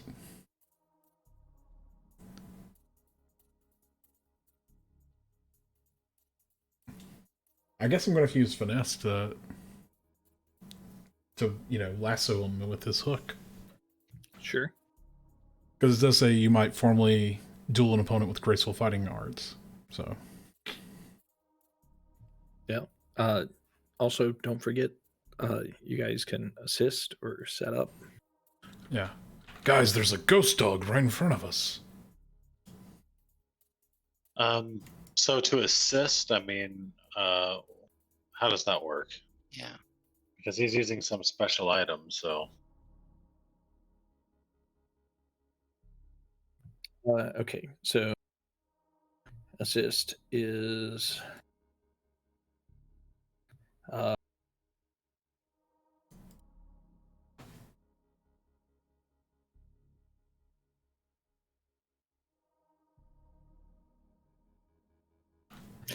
when you assist another player who's rolling, describe what your character does to help.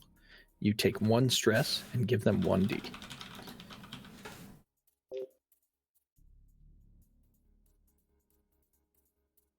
You can also set up. When you perform the setup action, you have an indirect effect on the obstacle. If your action has the intended result, any member of the team who follows through on your maneuver gets +1 effect or improved position for the roll. Wait, could you say that one more time? So setup is kind of like a softer assist. It doesn't give you a die, but it increases the effect level on the roll. So instead of it being like normal, it could be higher than that. Yeah, or it may give you improved position on the roll, right? So instead of having to like do your action desperately, you could be risky or controlled. Is this So, like- controlled right now, or is this Yeah. risky? So like a setup is like is the I'll create a distraction kind of action, helping action, right? Okay. Whereas assist is more of a a direct help, but you take stress if you use assist, whereas with the setup you don't take stress. But you're also not given a dice. But I mean, I might not need the dice. But you only have, and you're using finesse, so you only have 1 die. Right. I'll hit him with a setup.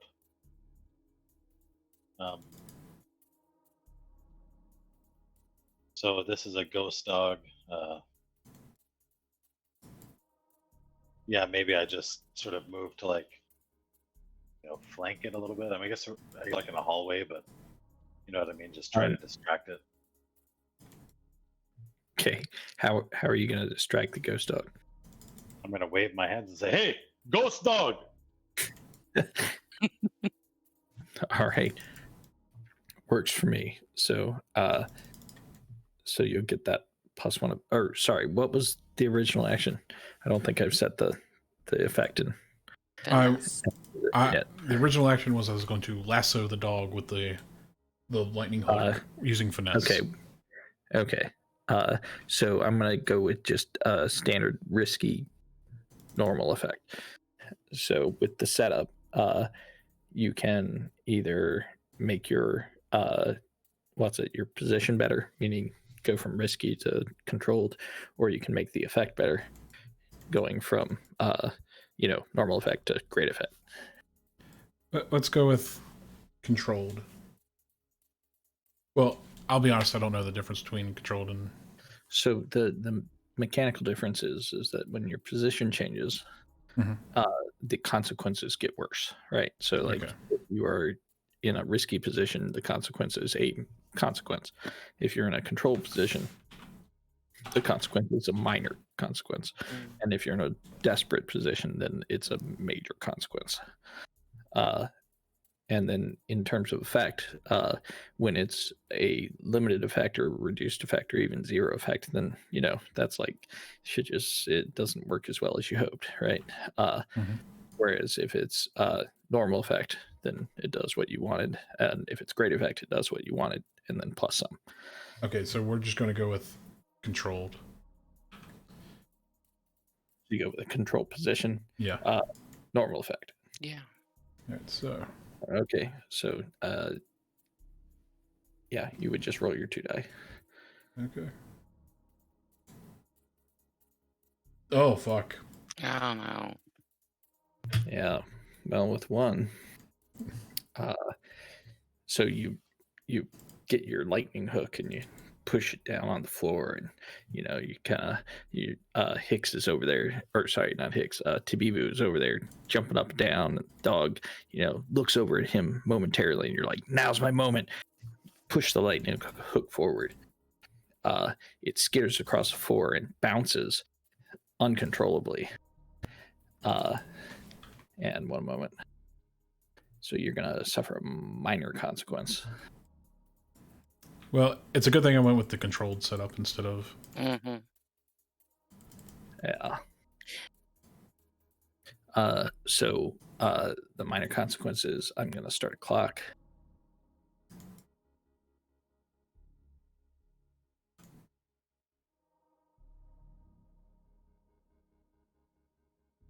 It's going to be a 4 o'clock. Yeah, we might want to rehash what a clock entails. Yeah. So what I would say is leave these on the screen. Don't close them. Because we're going to have a whole bunch up eventually. Where can we see them? Should be in the middle of the screen. Oh, I see new clock. Got it. Yeah. Did it share properly? It did. Yeah, it was Okay. just behind some Yeah, I stuff. see it. Yeah, and since since you got the controlled roll, that reduces the consequence, so you only take one tick on the alert clock. But we don't know what the clock does at the end when it runs out. Is that And correct? you know what it does. It's going to alert the guards. Okay. Can I have a Spirit Bane charm, which is a small arcane trinket that ghosts prefer to avoid? Right?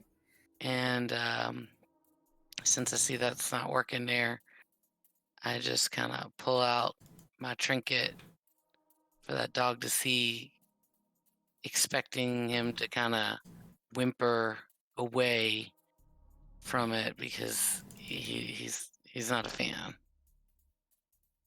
Okay. What action would you like to use for like pulling out your trinket and trying to intimidate the dog? I mean, I think that's just I can't. I'm trying to look at the different ones. I would say maybe skirmish seems like if you were to, like try to scare it with, physical violence. I mean, what about command? If you have that. Where can we see Yeah. a description of all these items? So, Nick, I sent you that... the items themselves? It's in that Yeah, but- PDF I sent through Telegram. They're in the Yeah, rule. but where? Just do a Control F on your item itself. They're in like the appendixes in the back. But it's Jonathan's right. Just search for it. Yeah.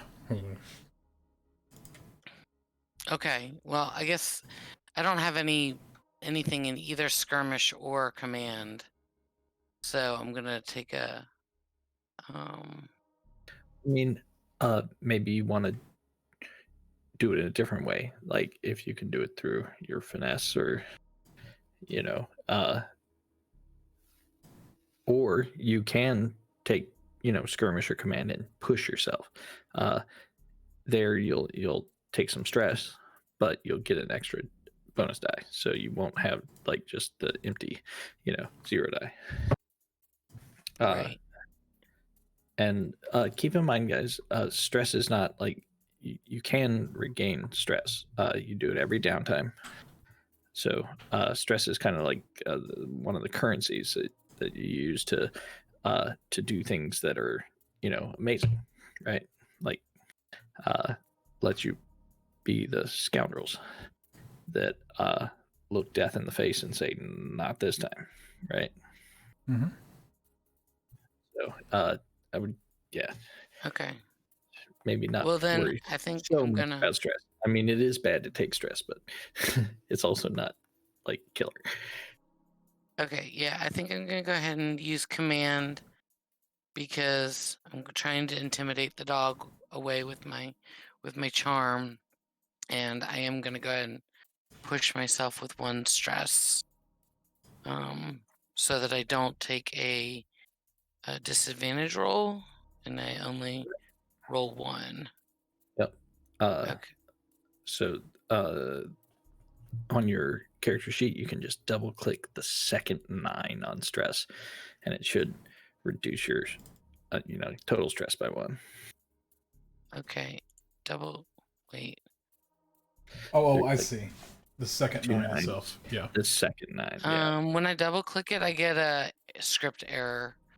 I'll come in there. here. 1 second. Okay, No, sorry. no. I think maybe I can fix it. Try it now. Okay. No, I'm still getting.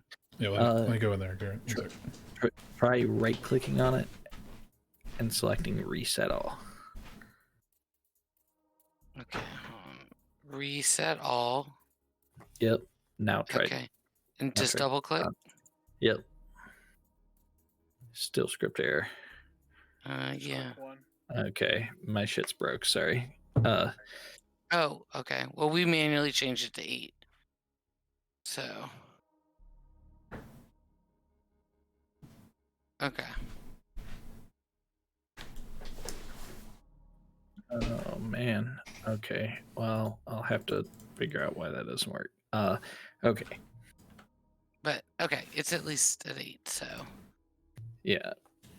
All right, and now, how do I do the command without a disadvantage? Just roll a d6. Oh, okay. Okay. No. Oh. So that's bad. So well, sorry. Maybe we'll reroll that because I did not explain everything. So the command at d6 or sorry, but with just 1d6. Okay, so position is I think going to be risky, and the effect is going to be the normal effect. So with a risky roll, you're going to take a consequence because you failed. Right. And okay, so the consequence is going to be let's see, complication, reduced effect, harm. Okay, so I think it's gonna be a little harm, and by little harm I mean you're gonna take level 1 harm, or no, level 2 harm. As the dog, you get up close to him, and he starts to flash with electroplasmic energy, like he's completely electrified, and the field grows out and touches your hands and inflicts level 2 harm. Electrified. Oh no. So you have a choice here. You can resist that You do not have to take that consequence. It'll cost you stress to resist. But How you much can stress will it? resist. Is it just one stress? Give me just half a sec. I am Okay. gonna look at resistance roll just to make sure I do this right. And then So is the chain a real chain or is it a ghost chain?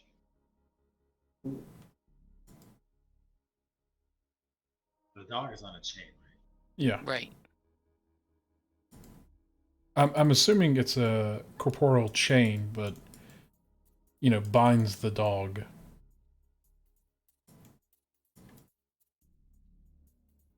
Well, I guess that's really more of a question for Garrett. I know, but I was just saying, like, that's how I took it. Yeah, I don't know what it is. Like, it's a ghost chain. Okay. It's a Well, real yeah. chain. Well, yeah. Why? What do you mean? No, oh, no. Answer my question, sir. Good sir, I asked him. Don't try to trick me. No, well, I just it just would give me different options. If it's a real chain, like it's a metal piece of physical stuff, or I mean, if it's a ghost chain, which makes more sense because it's on a ghost. Well, then things like my alchemical stuff wouldn't affect it. I guess I don't know. So My point being is I have all this alchemical shit, right? So it's a chain. It is imbued with maybe some runes and some electroplasm that allows it to hold a ghost. I think Jonathan actually kind of hit it properly when he said it is a chain that binds the ghost up. Yeah. It is still a physical thing, and your gadgets and salves and acids would do just as much work against a chain prepared to hold a ghost as a chain prepared to hold a person. okay. So resistance roll. Yeah, So you can resist a consequence. Basically anything that happens, you can just say nah. No. Well, sorry, a consequence. When you fail a roll, you can just say nah, and the way you do that is you roll your resistance roll, either insight, prowess, or resolve, and what it does is you will suffer 6 stress when you resist a consequence. However, your roll will subtract away from that. So if you were to say, let's see, Ruthie, you would probably want to roll insight or prowess, right? Right. So if you were to roll insight and you rolled a 6, you would take 0 stress for resisting. If you roll insight and you roll 2 1s, right, or whatever the highest is, Yeah. then you take 5 stress. So the max you can take is 5, and best you can do is 0. And if you get a crit on your resistance roll, then you actually clear away 1 stress. Which I have 1. So would a crit be the 6? That would be 2 6s. Okay.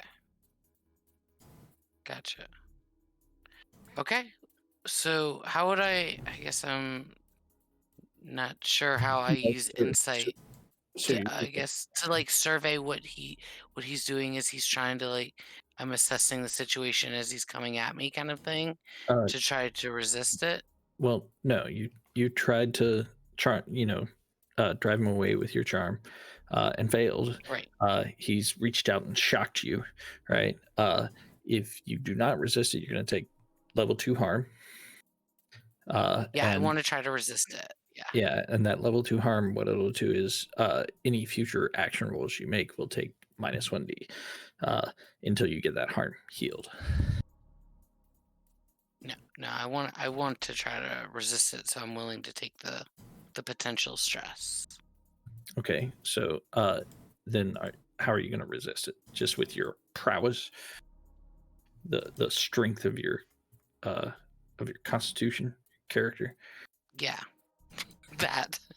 Sorry. I'm still trying to figure it out. But yeah, that yes. Let's just go with that for now. I am also trying to figure it out. Like I said, people said this was simple. It's not fucking simple. Okay. So, so then you would roll your prowess resistance roll, which should be 2d. Okay. So you got 2. So you will resist it. You don't take the harm. But you're gonna take 6 minus 2 stress, so 4 stress. Oh fuck. Your brain So that means explodes. that I'm down to only Four. 4. So I updated my stress to 4. Because it was 8. So Yep. is stress kind of like sanity? I mean, what is stress? Kind of. It's not like sanity where like it just builds up and you can't. It's really hard to get back.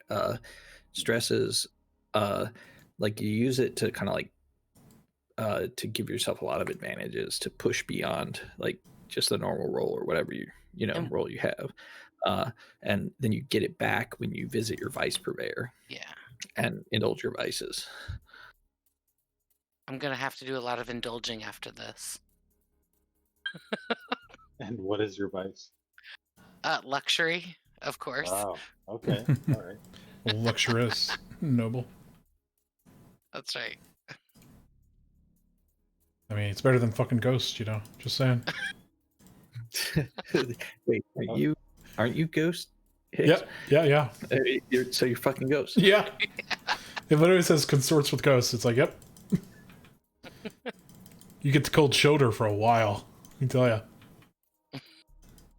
you. Literally. But Yep. Okay, so the dog is still angry in the center of the floor here. So again, like there's countertops and shelves all around the room, and then in the center of the room there is an island kind of counter, and the dog is chained to this center island. And is there a door that we're trying to get to that it's guarding? Like, is there...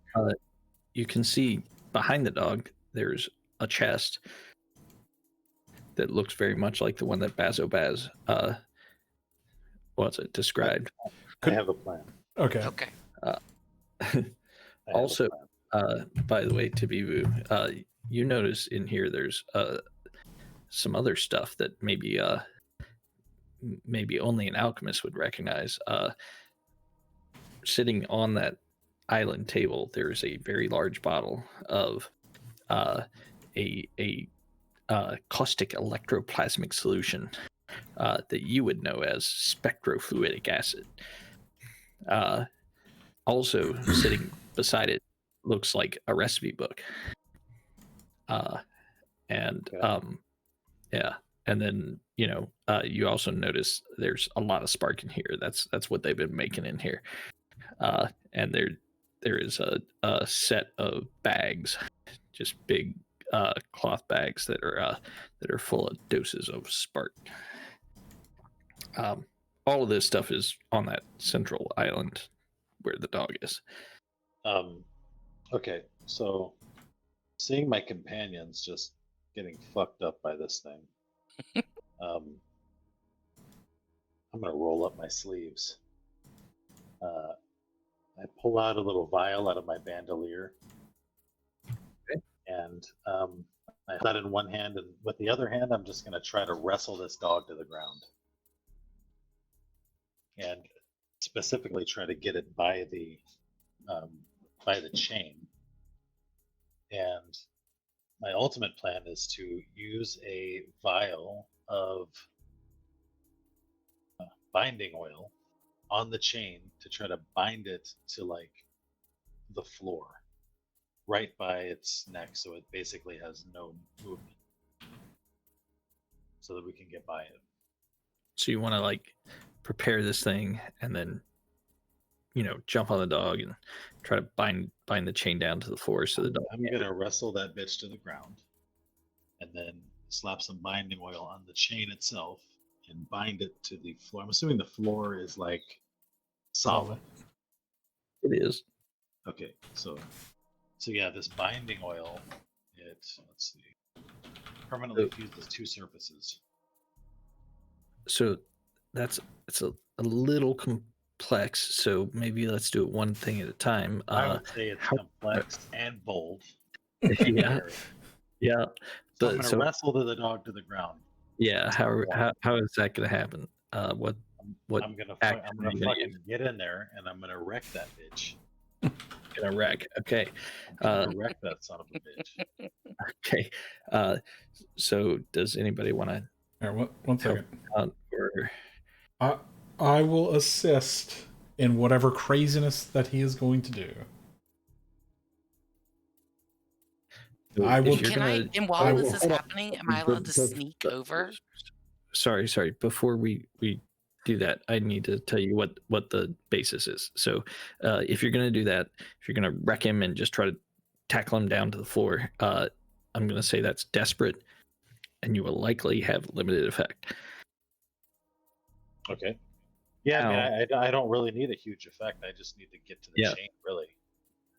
Now we add bonuses on top of that. So now, Okay. how do you guys assist?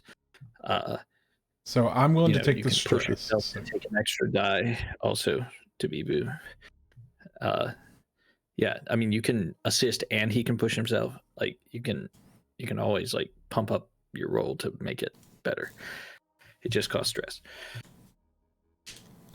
You know, since I can see the fucking ghost, I'm willing to grab the hindquarters or, you know, whatever to assist him in getting this fucking chain. Okay, can I not see the ghost? I don't know. Yeah, No, I don't know. you can see the ghost. Oh, Everybody can see everybody can see the ghost. Okay. Yeah, it's like Slimer on a chain. Yeah, okay. it. Okay, so it's a +1, right? And I'll take one level of stress. So how do Okay. I do a +1 to my die? You just roll 2d6. Or if you have two Or of that. Or if you want to do it through Fantasy Grounds, you can put in the dice pool. You put your die in the dice pool, and then Jonathan would put his die in the dice pool, and then we roll a dice pool. Oh, I see. Right? Well, Yeah. but don't I get? I mean, won't I get more dice? Or you I can have, just I have a roll level 2d6. 1 in Rec, so how many dice do I get? 1. One, and then I give you a second Oh, one by okay. taking a stress. I'm gonna slap mine in the dice pool. I added mine to the dice pool. How do I roll the dice pool? There's mine. Good. Oh, well, that doesn't work the way I Th- thought it would. There's there we mine. go. There you it go. is. I don't know what the fuck I'm doing with this ghost. I just try to. So a six is I basically just try to get on it and ride it like a little donkey. Yeah, and as you do that, the ghost seems suddenly afraid, almost like maybe he's experienced that in a past life, and No. he kind of whimpers, and you're able to wrestle him down to the ground. Hey, I was going to how are free you the going fucker, to- you know, after capturing it in a fucking bottle, but no. You get wrestled, you son of a bitch. So with one hand, I hold the chain basically to the floor, and with the other, I pop the cork out of this thing with my teeth, and I pour the binding oil on the chain where it touches the floor. And I assume it just works. I don't know. What action are you gonna use for that?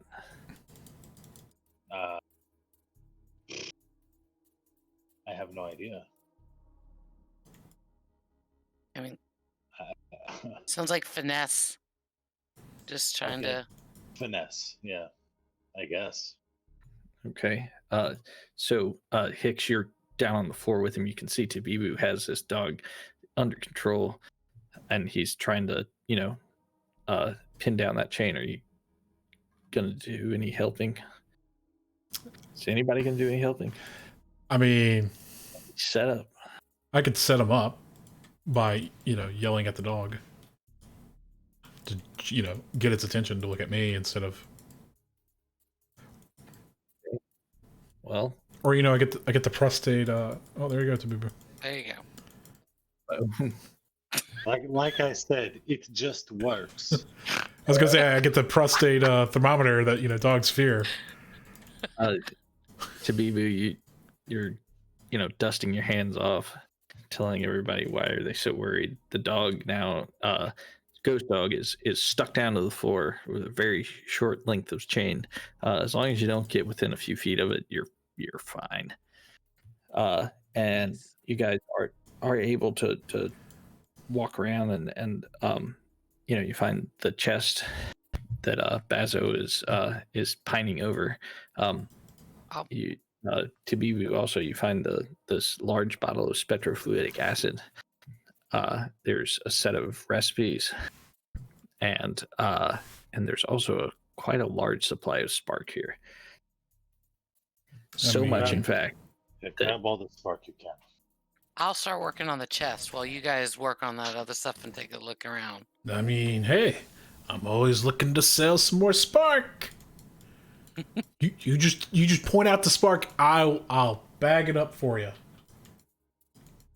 All right, so I go over to the chest with my fine lock picks again and use my finesse to try to open it up. Okay. Now I have a question that probably won't be relevant right at this moment. I'll wait. Okay. So the finesse check, you're in control position. Yep. And the effect will be normal. Okay, so I'll roll. Roll there. Full success. Yep. The your lockpicks are easy in your hands as you work through the lock. This one's quite complicated. In fact, you're pretty sure this is a tier 4 lock, but since you ignore tier, that doesn't matter. Fuck your tier preparation, Garrett. That's right. All right, now my question is, hold on. Okay. The chest pops open, and inside it's full of coin, 100% full. This thing must weigh 100 pounds. There are 12 coin inside this chest. 12 coin. How much can I carry? Am I able to carry that much? If you were to pick up the chest and try to carry it around, it's big and heavy, and you probably couldn't conceal it very well. But yeah, that's 12 coins, a lot of fucking coin. This is.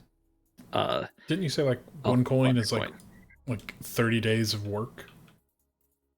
I thought four coin was a month. 4 coins like a month's wages. So we have 3 months worth of wages here. Yeah. Okay. So 3 months pay. That's a lot of money. It is. All right. So my question was going to be this: if we were proficient enough, could we forge documents and drop documents here? Be like, oh, it was the crows who stole all your money. You could, but the way you would do that is you would do a flashback. No, so you would say, Yeah. I want to do a flashback to forge some documents, and then I'll just drop them here, right? Let's do it. And I would say, okay, how hard is it to forge documents for you? Probably Forge not all that hard. license or something. Yeah, probably not all that hard. So you would probably just take 1 stress to do it, and so you take your stress and bang, you drop the document. I'm already stressed out. I'll take the 1 stress. Okay. So let me ask a question about this spark. It says it makes you feel empowered. So does that mean that it would juice us up super strength and we can carry this shit out of here? Or... Maybe it does. Yeah, I think it does. That sounds cool to me. What do you guys think? Yeah. So we take it, we're juiced, and what did he say? Sorry, Nick. Carry all the shit out. Oh, okay. Yeah, I'm just saying there's a lot of stuff here. I mean, the more we're juiced up, the more we can carry. No, I'm with you. Of course, I just watched a movie where people drink this drug and it gives you superpowers, but sometimes you explode. So. Oh, you were watching the that pill movie? Yeah, it was. Denzel or something? It was no, it was Jamie Foxx. Yeah, that's what it was. That was a really good movie. Yeah. Sorry, go ahead, Garrett. So, Jonathan, you were taking stress to leave documents here? Yeah. So I marked the documents on my... So what I mean, what I'm trying to Are you, frame. I'm trying to what frame another kind game. of documents are they? Yeah. Yeah. Who So are you? so pretty much a calling card of Okay, guys, I'm going to be honest. Who do we want to frame for this? This robbery. Oh, hold on. So we are in the flashback. Jonathan, Yep. Hicks is sitting around the table. Yeah, guys. We should frame somebody Yeah. so that they don't suspect us, the lowly pieces of shit. I say we Well, frame the gondoliers because we don't like them anyways. Oh, yeah, that's right. well, what, Go ahead. another shitty plan would be to frame the guys who hired us to do it, since we hate them so much anyway. I don't know if that would be a good plan. I'm not going to do that plan. Sorry. But, Yeah. Don't or we shit could where you just eat. go, well, so who owns this warehouse? Do we know that? This is the black. Or It's a supplier of the red sashes. okay. Flyer of Oh. Red Sashes. So we could blame it on the Red Sashes. Oh, Oh, I mean, nobody knows we were here. yeah. So I use the calling card of the red sashes, or I forge it, and I'm going to leave like a couple on the ground, and chuck a couple at the ghost dog. With his head still kind of, right next to the floor. He's stuck down there. He's like, Yeah, so he'll chew it up, and he'll make it look like legit. It's like those Well, motherfuckers. so yeah, if we blame it on the Red Sashes, that also gives us sort of an in with the Red Sashes. Yeah, It was us, but ultimately it was the Lampblacks. yeah. okay. So that's one stress for you, Jonathan. I'm up to 2 Okay. because remember I assisted for you to be for the flashback. Yep. Okay. So you guys have the stuff. The only obstacle left is getting the stuff out of here without being detected, because it's a lot of stuff, and if you want to take it all, quite a bit.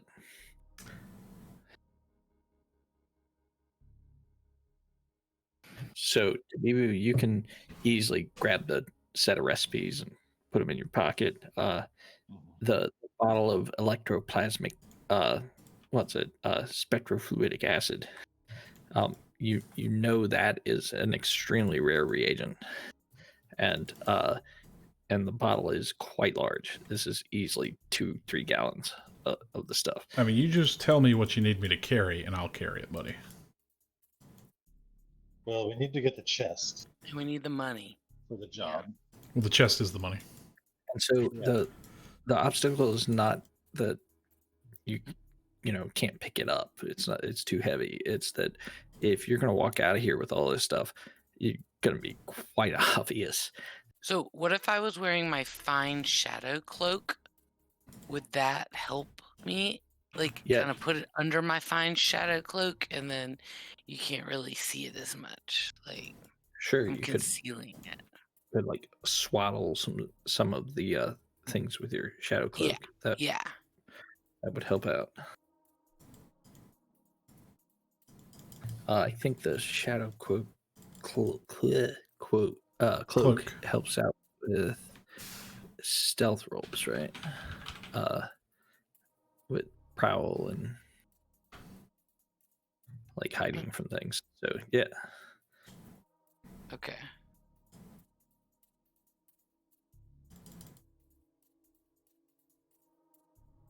So One thing that I can do. So I have these wrecking tools, so I could actually try to create a diversion. yeah. While we sneak out. Yeah, you could do a setup. The setup would help your position or your effect. It's just an option. Actually, find wrecking tools. The description is not what I thought it might be. Spark, torch cutter, fuel tank, battery, clamps, wire, acid. Actually, it's pretty cool. So I throw the acetylene torch and say, "Fuck off." Yeah, I mean, I could definitely make a bomb. Exactly. I mean, just from the parts you listed, yeah. Hey, I'll be right back, guys. Okay.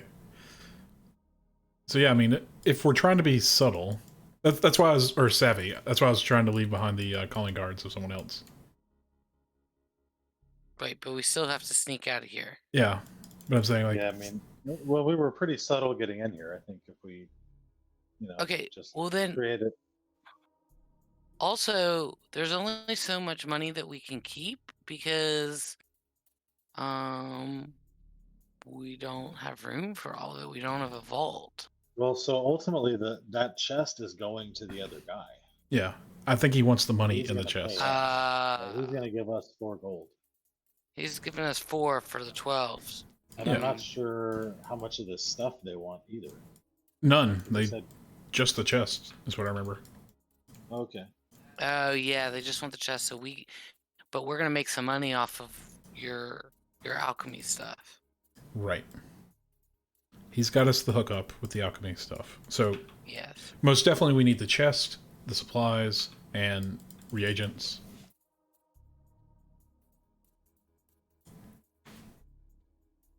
yeah, I don't know. I mean, we could try to carry it all. If it's really like that dangerous, I would just say, don't be greedy. Right.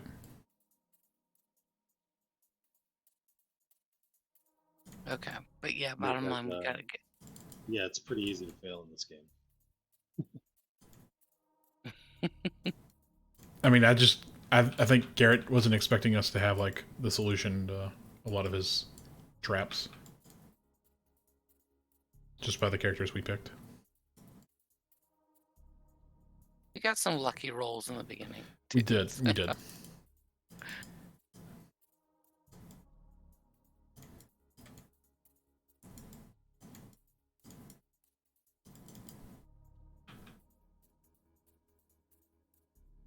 Okie dokie. Okay. I have returned. Welcome back. All right. So I'm gonna put the cloak box on? full of gold under my cloak Okay. as we try to sneak out. Okay. So is this going to be a group action?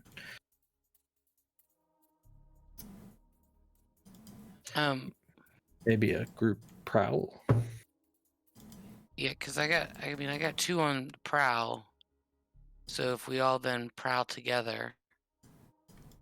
Who's leading? But see, if we fail, you take stress. Yeah, I got 0. I got 1. You can always push yourself on any roll. So if you wanted to, you could push yourself on the group roll. Right, so Give me- I could push myself. Yes. You would suffer 2 stress, but Okay, Okay. Yeah. so I will push myself, and that gives me 1 die, right? That Right. prowl is 0. Yep. 6, bitch. Cannot roll less than a 6. Okay. So So yeah, I'll roll a second. Ruthie, you're leading it, right? She's leading. Yeah. Yeah. So go ahead and roll yours. Yours is the one that matters. Yeah. Oh look, Oh no, yours is not the one that matters. Everyone's ours matters. Everyone's mattered. But Yeah, like and me and Nick, 6s, buddy. Yeah, they got 6s. That's whoever Oh, gets that. so- Yeah. So that's 2 6s. So that's actually a critical. Yeah, we critted. We Yeah. critted getting out of here. Which means you guys are able to get out. No one notices. Oh, they Like, notice the calling cards. Calling cards. What I'm saying is when, No. when you leave that place, the guards don't see you. No one else sees you. No errant ghosts see you. You don't take any heat. You don't take any Stress. reputation hits. Like Yeah, okay. nobody saw you. You guys got the fuck out of there. So You- basically, Hell, at the end of the session, we're just walking slow mo down the street, smoking a cigarette. No, it's like this. I gotta find it. Madagascar. Penguins. But, hey guys, I gotta drop off. It's getting super late. Okay, yeah. Okay. But it's like the you didn't see anything. All right. Cool. Yeah. Cool game. I like it. It's coming together. Mm-hmm. Yeah, we got to get the rules more streamlined. But anyway, we're gonna move to downtime, which has its own, cascade of things. We'll do that next time. So And just to confirm, like next time, are we gonna do all the XP that we got from all of Correct. our actions? Yes. Okay. So should I put oh, like a check mark beside and my actually, actions? did anybody take any any desperate rolls tonight? No. No. Well, I then- did. Oh, wait, yeah. I wrestled the dog to the ground. Oh, that's right. Yeah, Yeah. it was desperate. And you did that with what action was it? You should have taken 1 XP when you did that. Wrecking. That was wrecked. Yeah. So you can take an XP and put it in your insight, playbook, prowess, or resolve. And I addressed a challenge with stealth or evasion. That's it. And it says I get 2 XP if that item occurred multiple times. You also Right. led a group action twice. Yeah. I did. Yep. So actually, let's do this downtime now. Otherwise, I will forget. So I really gotta go. no, Okay. I'm I just will. working stuff. We'll do your downtime after Nick. Okay. But you definitely have that 1 XP for doing the desperate roll, and then we'll figure it out. Okay, next so time. I And he. Sorry. I assisted a teammate tonight. Yeah. So you guys are back in your lair, in your rail car, with a sleeper car behind you. It's a nice place. It is. You've got this giant chest of coin. Mhm. You have a choice right now, which is, do you take that to Bazo and give it to him, or do you keep it for yourself? I say we give it to Bazo. Yeah, I agree. Yeah. He can pay us I don't our wanna piss him 4 off. fucking coin. Yep. And so Bazo really just wants the chest. So He only wants the spark- chest? Yeah, and the spectrofluidic acid you guys can keep. Yeah, that's what we figured. Yeah. So we'll give him the chest with the 12 coin in it. Okay, and he gives you the agreed upon 4 coin back. All right, so I will Uh, give the 2 coins. so yeah, Okay. I'm not using a coin. I found out that you don't need to double click it. The what? So in the Oh. top right, it says coin. Just click once and then just type the number. so Hicks has taken one. Yeah, I'm up Wait, to where do I'm I up to go 2 now. to get a coin? I don't understand. You just type it into your character sheet. It's very top. It's next. Oh, so it says 2, so You can go up to click it 4 and max. type 3. Yes. Okay. So just to confirm with XP, it's on our. You only get XP with that stuff in the gray box where like for mine, I get it every time I roll a desperate action or address Every a time challenge. you roll every time you roll a desperate action, you get 1 XP. Period. Right.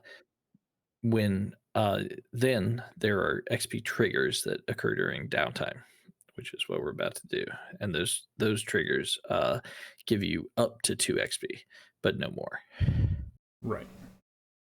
So but- address a challenge with stealth or evasion, I guess. Yeah, so you can get up to 2 for that, and all of your other triggers you get up to 2 for. But for desperate action, you can, if you did 10 desperate actions in the score, then you get 10 XP. All right. So I addressed a challenge. I'm just wanting to clarify. Did I? With knowledge. We're not or exactly to okay. that point yet. Okay. Downtime is a process. Okay. So pretty much like in Darkest Dungeon, where you're like, I gotta send your ass to the rehab center, is what you're saying, before downtime actually starts. Yeah, so we assess XP at the end. Gotcha. So 1 minute. Downtime. Trying to find it in the I can look through my PDF as well if you want some help. yeah, if you would just tell me what page it is if you find it. Okay. 145. Okay. So we do payoff first. So that's what we just did. You got your 4 coin. Yeah, I think we just Hand it over. each one took one. Hand it over to the chest. Oh, everybody's taking one. Okay. Yeah. Yeah, I think that's the easiest at this point since. because we can hold 4. Right. Makes sense. Yeah. Sonny will take one too. Yeah. Okay, so everybody's got 3 coin except Hicks, who has 2. Yeah, because I okay. paid one for the guild or clan gang. Okay. So second is heat. We took no heat. So what was the nature of the operation? You guys have to answer this. Smooth and quiet, contained, loud and chaotic, or wild? I thought it was I think it was contained. contained because We had it would have been smooth and quiet, but then the dog got involved a little bit, so it was at least contained. Yeah. Okay, so crew sheet is going to mark 2 heat then for a contained score. Okay.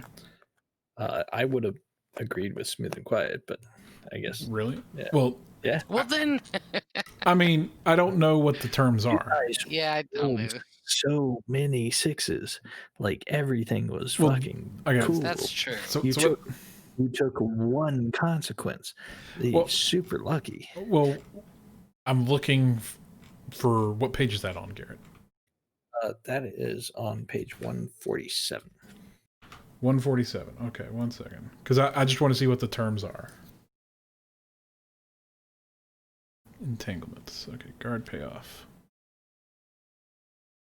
Okay, it's incarceration. Heat. Yeah, heat. It's under heat. So, but it doesn't tell you what low exposure. Okay, yeah, low exposure. That would have been. Yeah, Right. You rolled a crit on your escape. Yeah, right? that's what I'm That's, saying. That's what I'm saying. It's low exposure. there Like was- I didn't know what it meant. There was And the we- alert the guards caught that only got ticked once. Yeah, Like that's Uh, the only exposure we had was the one bark of the dog. right. right. I agree. So- Then you're right. It should be smooth and quiet. Okay. So So I'm taking a screenshot of this definitely- so that. definitely smooth and quiet. However, the lab that you broke into Mhm. is a well-connected target. So you will take +1 because they are well connected. Right, Red sashes, that is. right.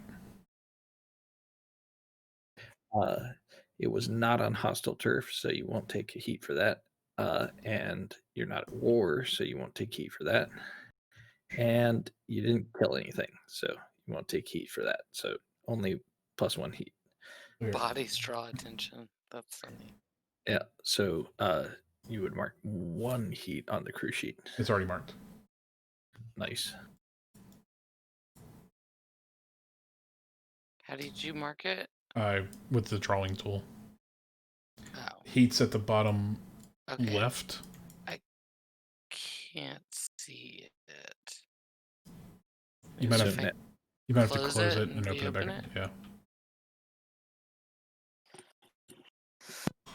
So now we move on to entanglements. Okay. Let's see what entanglements are. So depending on the amount of heat you have, I generate a entanglement for you. Right. So I roll a d6, and since you have 1 heat, it will be the first table, and you will get gang trouble or the usual suspects. Okay. So I think with this, after talking to both the Red Sashes and Bazo and the Crows, everybody, kind of knows you guys were doing that, right? And the Red Sashes suspect that you're complicit in this particular operation. Those lines But and they some don't bitches. know. They don't know, but they don't like you anymore. On the faction tracker, we're gonna tick the what's it? The Red Sashes, take a -1. Let's see, that's under faction tracker.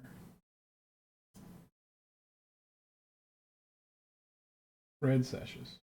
Okay.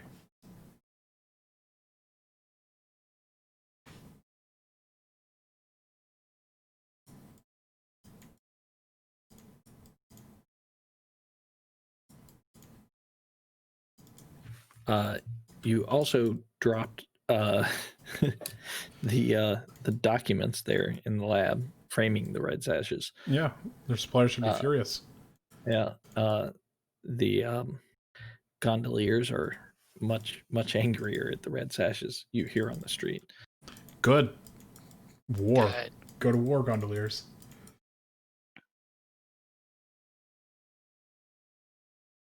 Okay.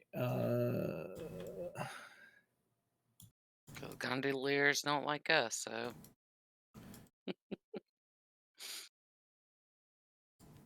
And they're tier 3, so they can take on a tier 2. mm-hmm. Oh, there's so much you can do in downtime. It's a little silly. Because I'm gonna need to. Yeah, I'm gonna have to go to the Go Vice. visit. I have to go visit my Vice. I have to go fuck old Dolores, you know? She was on the Titanic, you know? That's simultaneously disturbing. And, okay. So we've done the entanglements.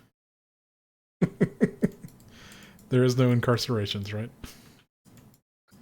No, you guys did not get arrested yet. You don't have very much heat. 1 heat is almost nothing. I know, I'm just saying. Hicks didn't have to go up the river for people. Okay. So now we move to downtime activities. So everybody gets 2 downtime activities, unless you're at war, and then you only get 1. But right now you can do 2 different things out of the list of acquiring an asset, starting a long-term project, or working on a long-term project. You can recover, which means heal yourself. You can reduce your heat. You can train, which means what does train mean? Train, I get think an you get XP. extra XP if you train. Yeah. And you can indulge your vice, which means you heal stress. Yeah, I'm definitely gonna indulge. Okay, so if you're going to indulge your vice, who is your vice purveyor? And I don't think we what's made your vice? mine is luxury, but I don't think I figured out who my Purveyor of the Vices. purveyor was. Yeah, so that's one thing we need to figure out, because your purveyor will tell me where in the city it is, and what happens if you overindulge. Okay. Yeah, I can't remember where to find that. So Well, when you think luxury, what like what kind of vice do you think? Like I what thought kind there of was a luxury list. is Sorry, I was trying to There might be a list somewhere, Yeah, and I gotta remember. I gotta find it but because the thing with this is, it's luxury is like that pretty much describes it. Like, do you like to go to stores and buy a whole bunch of you know expensive clothes or handbags or something luxurious, or uh is it like you you know you really enjoy a particular set of very expensive bath oils, or like you know when I see luxury, it's like something that the nicer things in life, right? okay, I found them. Luxury, pleasure. So, um, okay, so the options underneath that one say Singer, which is a bathhouse in Crowsfoot, Harvegale Brogan, which is the Central Club in Brightstone, Travin's, the Smoke Shop in Coleridge, Dunridge and Sons is fine fabrics and tailoring in the night market. Chef Rosal is the Golden Plum restaurant in Six Towers. And my Maestro Helren is the Spire Garden Theater in White Crown. Let me tell you, even Okay. though I don't like to show off, I don't want to be showy because I'm obviously lurking around. I just love good food. Like, I just can't help it. Like, so that's why I got to go to the Golden Plum restaurant in the Six Towers. Okay.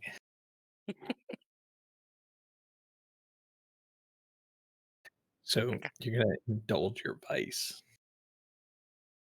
Yes, which is always some good food, and I'm gonna be so full, and I can't lurk around very well when Yeah, I'm no. full. I mean, we're in downtime, so Okay, where's the... you're gonna roll to find out how much stress relief you receive. Okay. A vice roll is like a resistance roll in reverse. So the lower the better? Yeah. Rather than gaining stress levels, you clear stress levels. Okay. Oh, that's fucking Okay. far. And which one am I? I'm sorry. The Which one? the effectiveness of your indulgence depends upon your character's worst attribute. So you look at your resistance rolls and you will take your worst one. Which is resolve. Okay. That means your resolve is most enthralled to your vice. And go ahead and roll. And we will clear stress equal to your highest die result. Since it's a 0, it's your lowest. So you'll clear 2 stress. Okay. Okay, so So if I go back to my, hold on. Where's my character? Yeah. So you Oh, would okay. So have my stress you is have 4. So you would So have I go up to 6. Yep. Okay. Thank you. all right. I'm gonna go visit Ojak. He's gonna be the purveyor of my weird consortation. He's in Silkshore, and he's a Takarosi. Okay. He's So you're weirding your vice? I am weirding my vice. So insight, I have a 1. It's your worst. Yeah, I have a 1, a 2, and a 3. To be honest, so Yeah. So roll your insight. so okay. How would I roll my insight? My question. You can either click it on your character sheet or just roll Just the 1d6. word. Just the word insight. Yeah. Well, there's a little like if you go on your character sheet on the more core tab, Roll. there's the resistance rolls, and then there is the button you can do it. Oh, Or you can just roll 1d6, because this is why I didn't make fucking character sheets. Anyway, all right. That's fine. So I clear off the 2 that I lost, which is great. I'm back to 9. You had exactly 2 gone. Yeah. I was at You're 7. lucky. Nice. If you had 1 gone, you would have overindulged, which means you take a consequence. Hey, like didn't overindulge, didn't underindulge. You did not overindulge, so you're fine. You got just the amount of ghost boogie that you needed. Yeah. All right, so let's see. And Vice. Stress relief. So 153. Okay. Or 156. I'm listening. Sorry, Rachel. I guess I'm still confused at the XP thing when it says you addressed a challenge with knowledge. Oh, sorry, not We're that getting one. there. We're getting there. Okay, sorry. There. That's Wait. there are steps in downtime. Yeah. Okay. XP is the last step. So we have two actions, so that was one, right? Yeah, Yeah. So you get one more downtime action. but that's why I wanted to ask what XP does because I might want to train. Train will give you XP. Yes. And Yeah. the next step in, I think the next step. One second.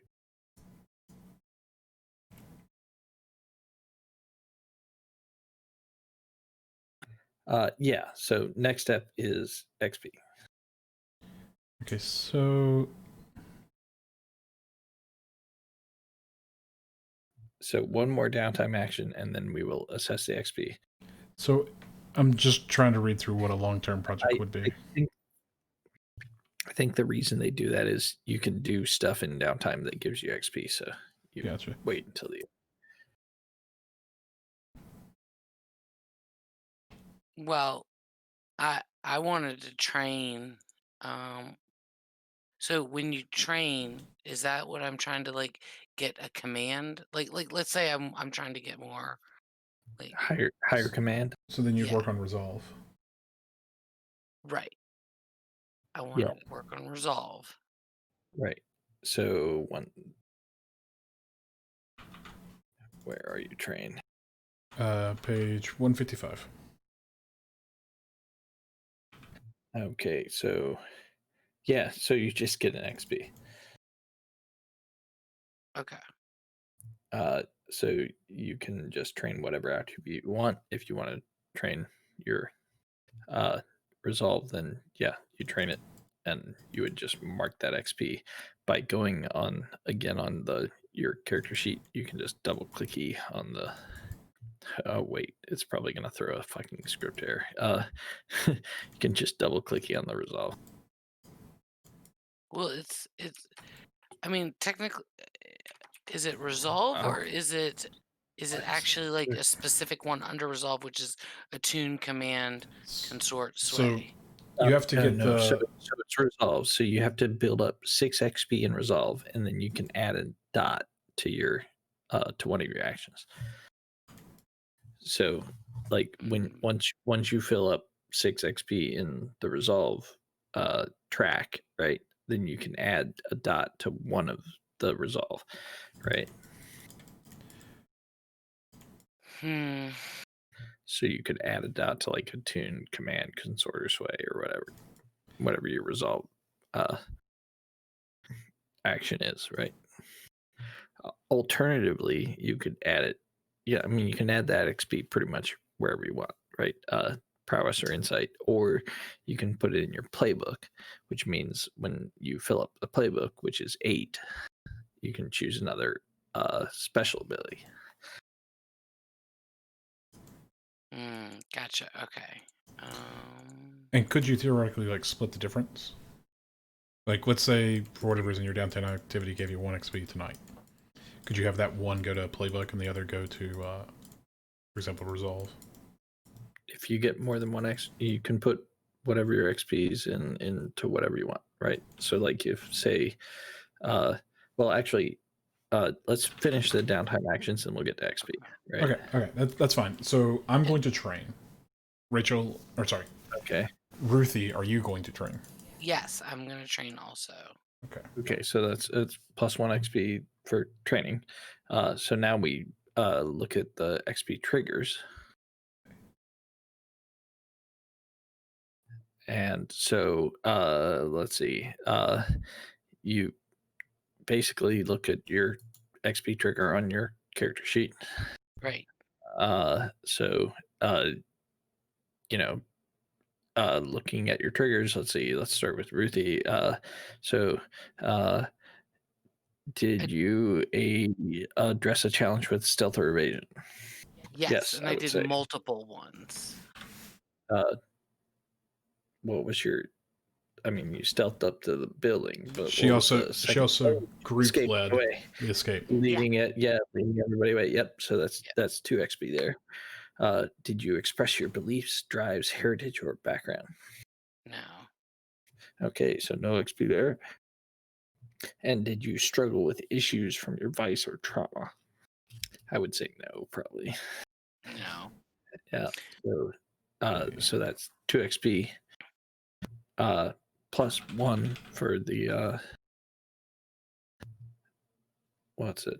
My brain just went blank. Yeah, for the training, so I get 3 Yeah. total XP. Yep. Yep. So So you 3. Yeah. That you and can add to whatever's. do I put it in the second empty box? Yep. In the empty box. Okay, so I want to put them all in resolve. So I just put a 3. Okay. Okay. All right. So now on to Hicks. Yeah, 1 second, please. Pales So special Hicks, ability.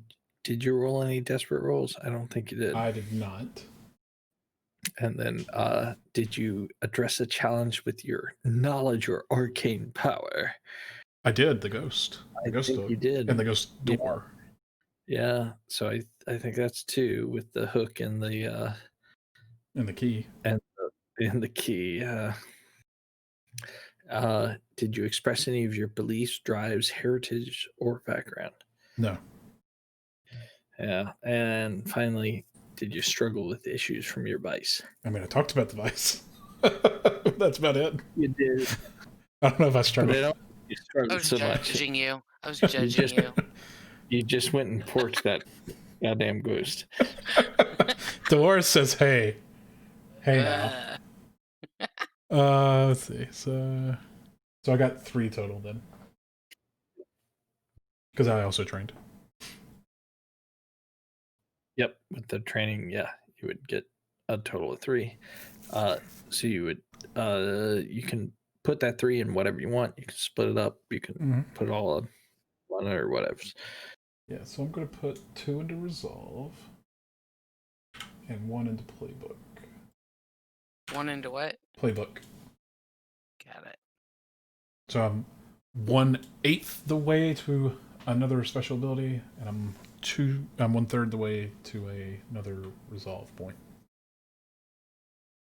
So even though Tabibu's not here, I will reveal the end because we're so deep already.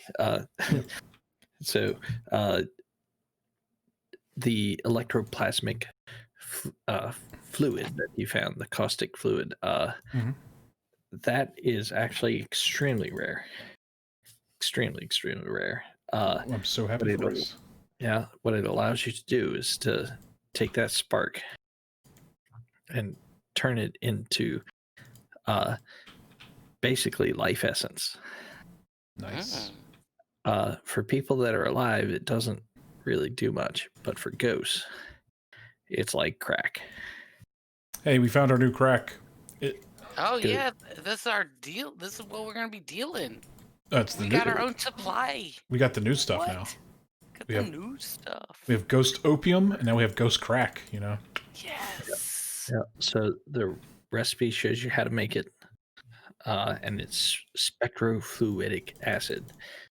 And what it does is if you give it to a ghost who's willing to take it, it will give the ghost your fork high, and they'll come back, and you can actually maybe use those ghosts to embed in items or direct them to do certain things, right? So it gives you a certain amount of control over what the ghosts do. What do you mean embed things? So ghosts can be like ghosts. They're basically just electroplasmic energy, so they can be condensed into objects. So you could have, say, like you know, a ghost knife, where there is a soul imprisoned in the knife. Or ghost Gotcha. ring, or And Okay. so with the spectrofluidic acid, you can compel the ghosts to do your bidding because they want more of the product. yes, yes. Perfect. Bidding. Now it's Love not it. perfect control, and ghosts come in different tiers and so like levels of scariness. But for your normal ghost, your tier 1 or 2 ghosts, yeah, you can kind of if you can get them to start the spectrofluidic acid, then you can exert a certain amount of control over 'em. Some ghosts, like maybe like the dog ghost, it'd probably be pretty hard to get him hooked, right? Right. Like you shove it in his mouth and he'd feel your fork for a while, but he's just kind of a dog ghost. But your more intelligent ghosts, yeah, they like it because it's like a shot of living soul, right? Like it's a bit of actual life that ghosts yearn for. Nice.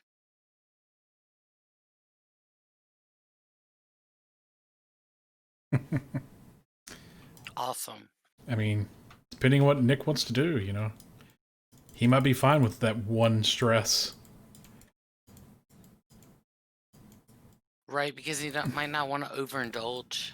And get the consequence of, he also does Yeah. weird, and his weird thing is to shave his entire body.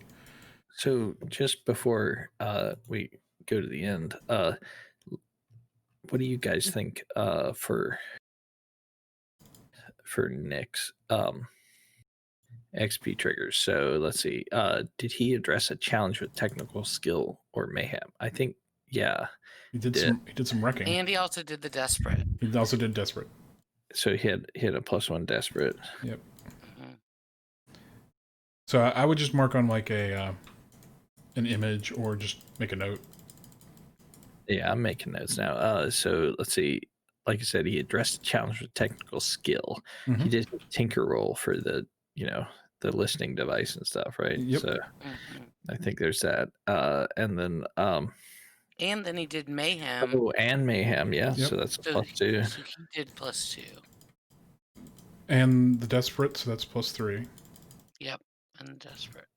And then do you think he expressed his his beliefs, heritage, or background?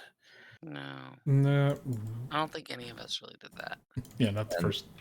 And then finally, yeah, he didn't struggle with issues. So yeah. Well, we don't know. Next time, I'm going to struggle. Well, we don't know if he's going to struggle, because if he chooses to take the vice, he might struggle, because if he rolls higher than a 1, he overindulges. Oh. That's why I'm saying we don't know that one yet. But we know Gotcha. the others, that he's at least a +4. Right. Yeah. He hasn't done his downtime stuff yet. He Yeah. could Right. train twice instead of indulging. Oh no, it says you can Yeah. only train once. Yeah. For downtime. Right? You only train once. Let me Yeah, go you back can to page train a 1. given XP track Oh, only once per a downtime. given XP track. Though. So you He could could do train his resolve and and insight. his insight, yeah, but he can't do resolve. Yeah. Yeah. So, yeah, so if I don't take any stress, I might just do double train, like playbook and resolve. So what would be an example of a long-term project? Yeah, that's what I was thinking. So that's like if you want to make something or build something or Oh, so like Nick making the juice, the crack for Ghost. yeah, that might be a long-term project. And what that would basically mean is or mechanically mean is I would create a clock right? And it, depending on the complexity of the project, you set the level of the clock, and then every time you work on it, you roll a particular action rating, however you want to work on it, and your highest roll determines how many ticks you get on the clock. Right. So if you get a If you get a 6, you get 5 ticks. If you get a 4 or 5, you get 3 ticks, and if you get a 1 or 2, you get 1 tick. So like a long-term project is, you work on it during downtime, but you may or may not complete it depending on the difficulty and all that. And we did get 1 heat because they were high profile or well connected target, right? Yes. So maybe we can convince Sonny to Yeah, since he wasn't here. reduce some of our heat since he wasn't here. You weren't here to help us. Why don't you take a knee for us? Exactly. I mean, 1 heat is not too bad. Heat doesn't get bad until you start taking wanted levels. Once you start taking wanted levels, then heat gets nasty because it. But I mean, wouldn't it behoove us to lower it to 0 again? I mean, But I guess a roll you could reduce it, 1, 2, 3, or 5. So, and we only have 1 right now, so it might be a waste. Is kind of what he's saying. Right. So, True enough. Sonny could always, double train. and again, heat doesn't it doesn't really hurt you too bad until you get a higher wanted level, right? right. Like once your wanted level is higher than you're doing things like a gang comes in and is like, we're doing this, or a gang comes in and does like a show of force, or you get arrested and just get Yeah.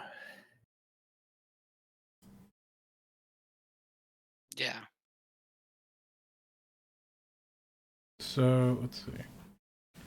Cool. But see, even if you have a low heat, you can still get arrested if you get just fucked. Yeah.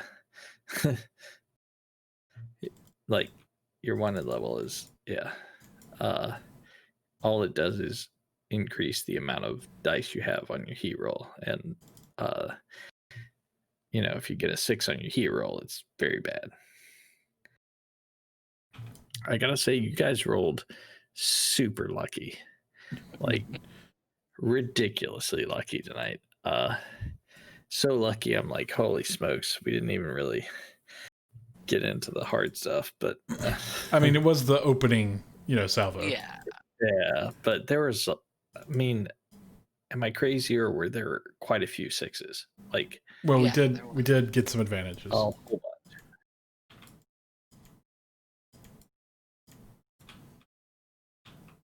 I think there was definitely some failures. Yeah, I failed twice. yeah, we struggled Or with I the failed dog. once, and Rachel failed once.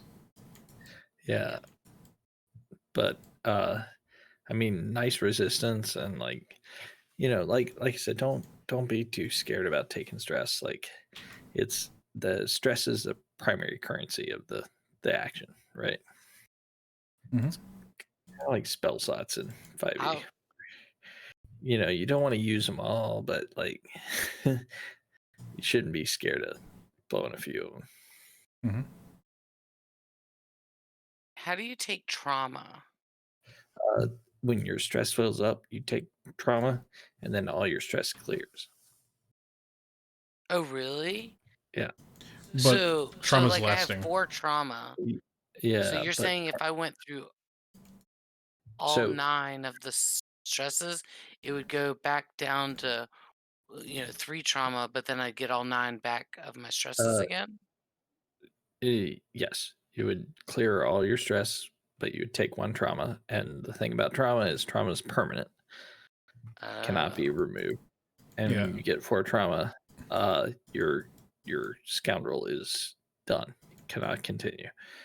She's Don't want to do that. she's got to take an early retirement. Okay.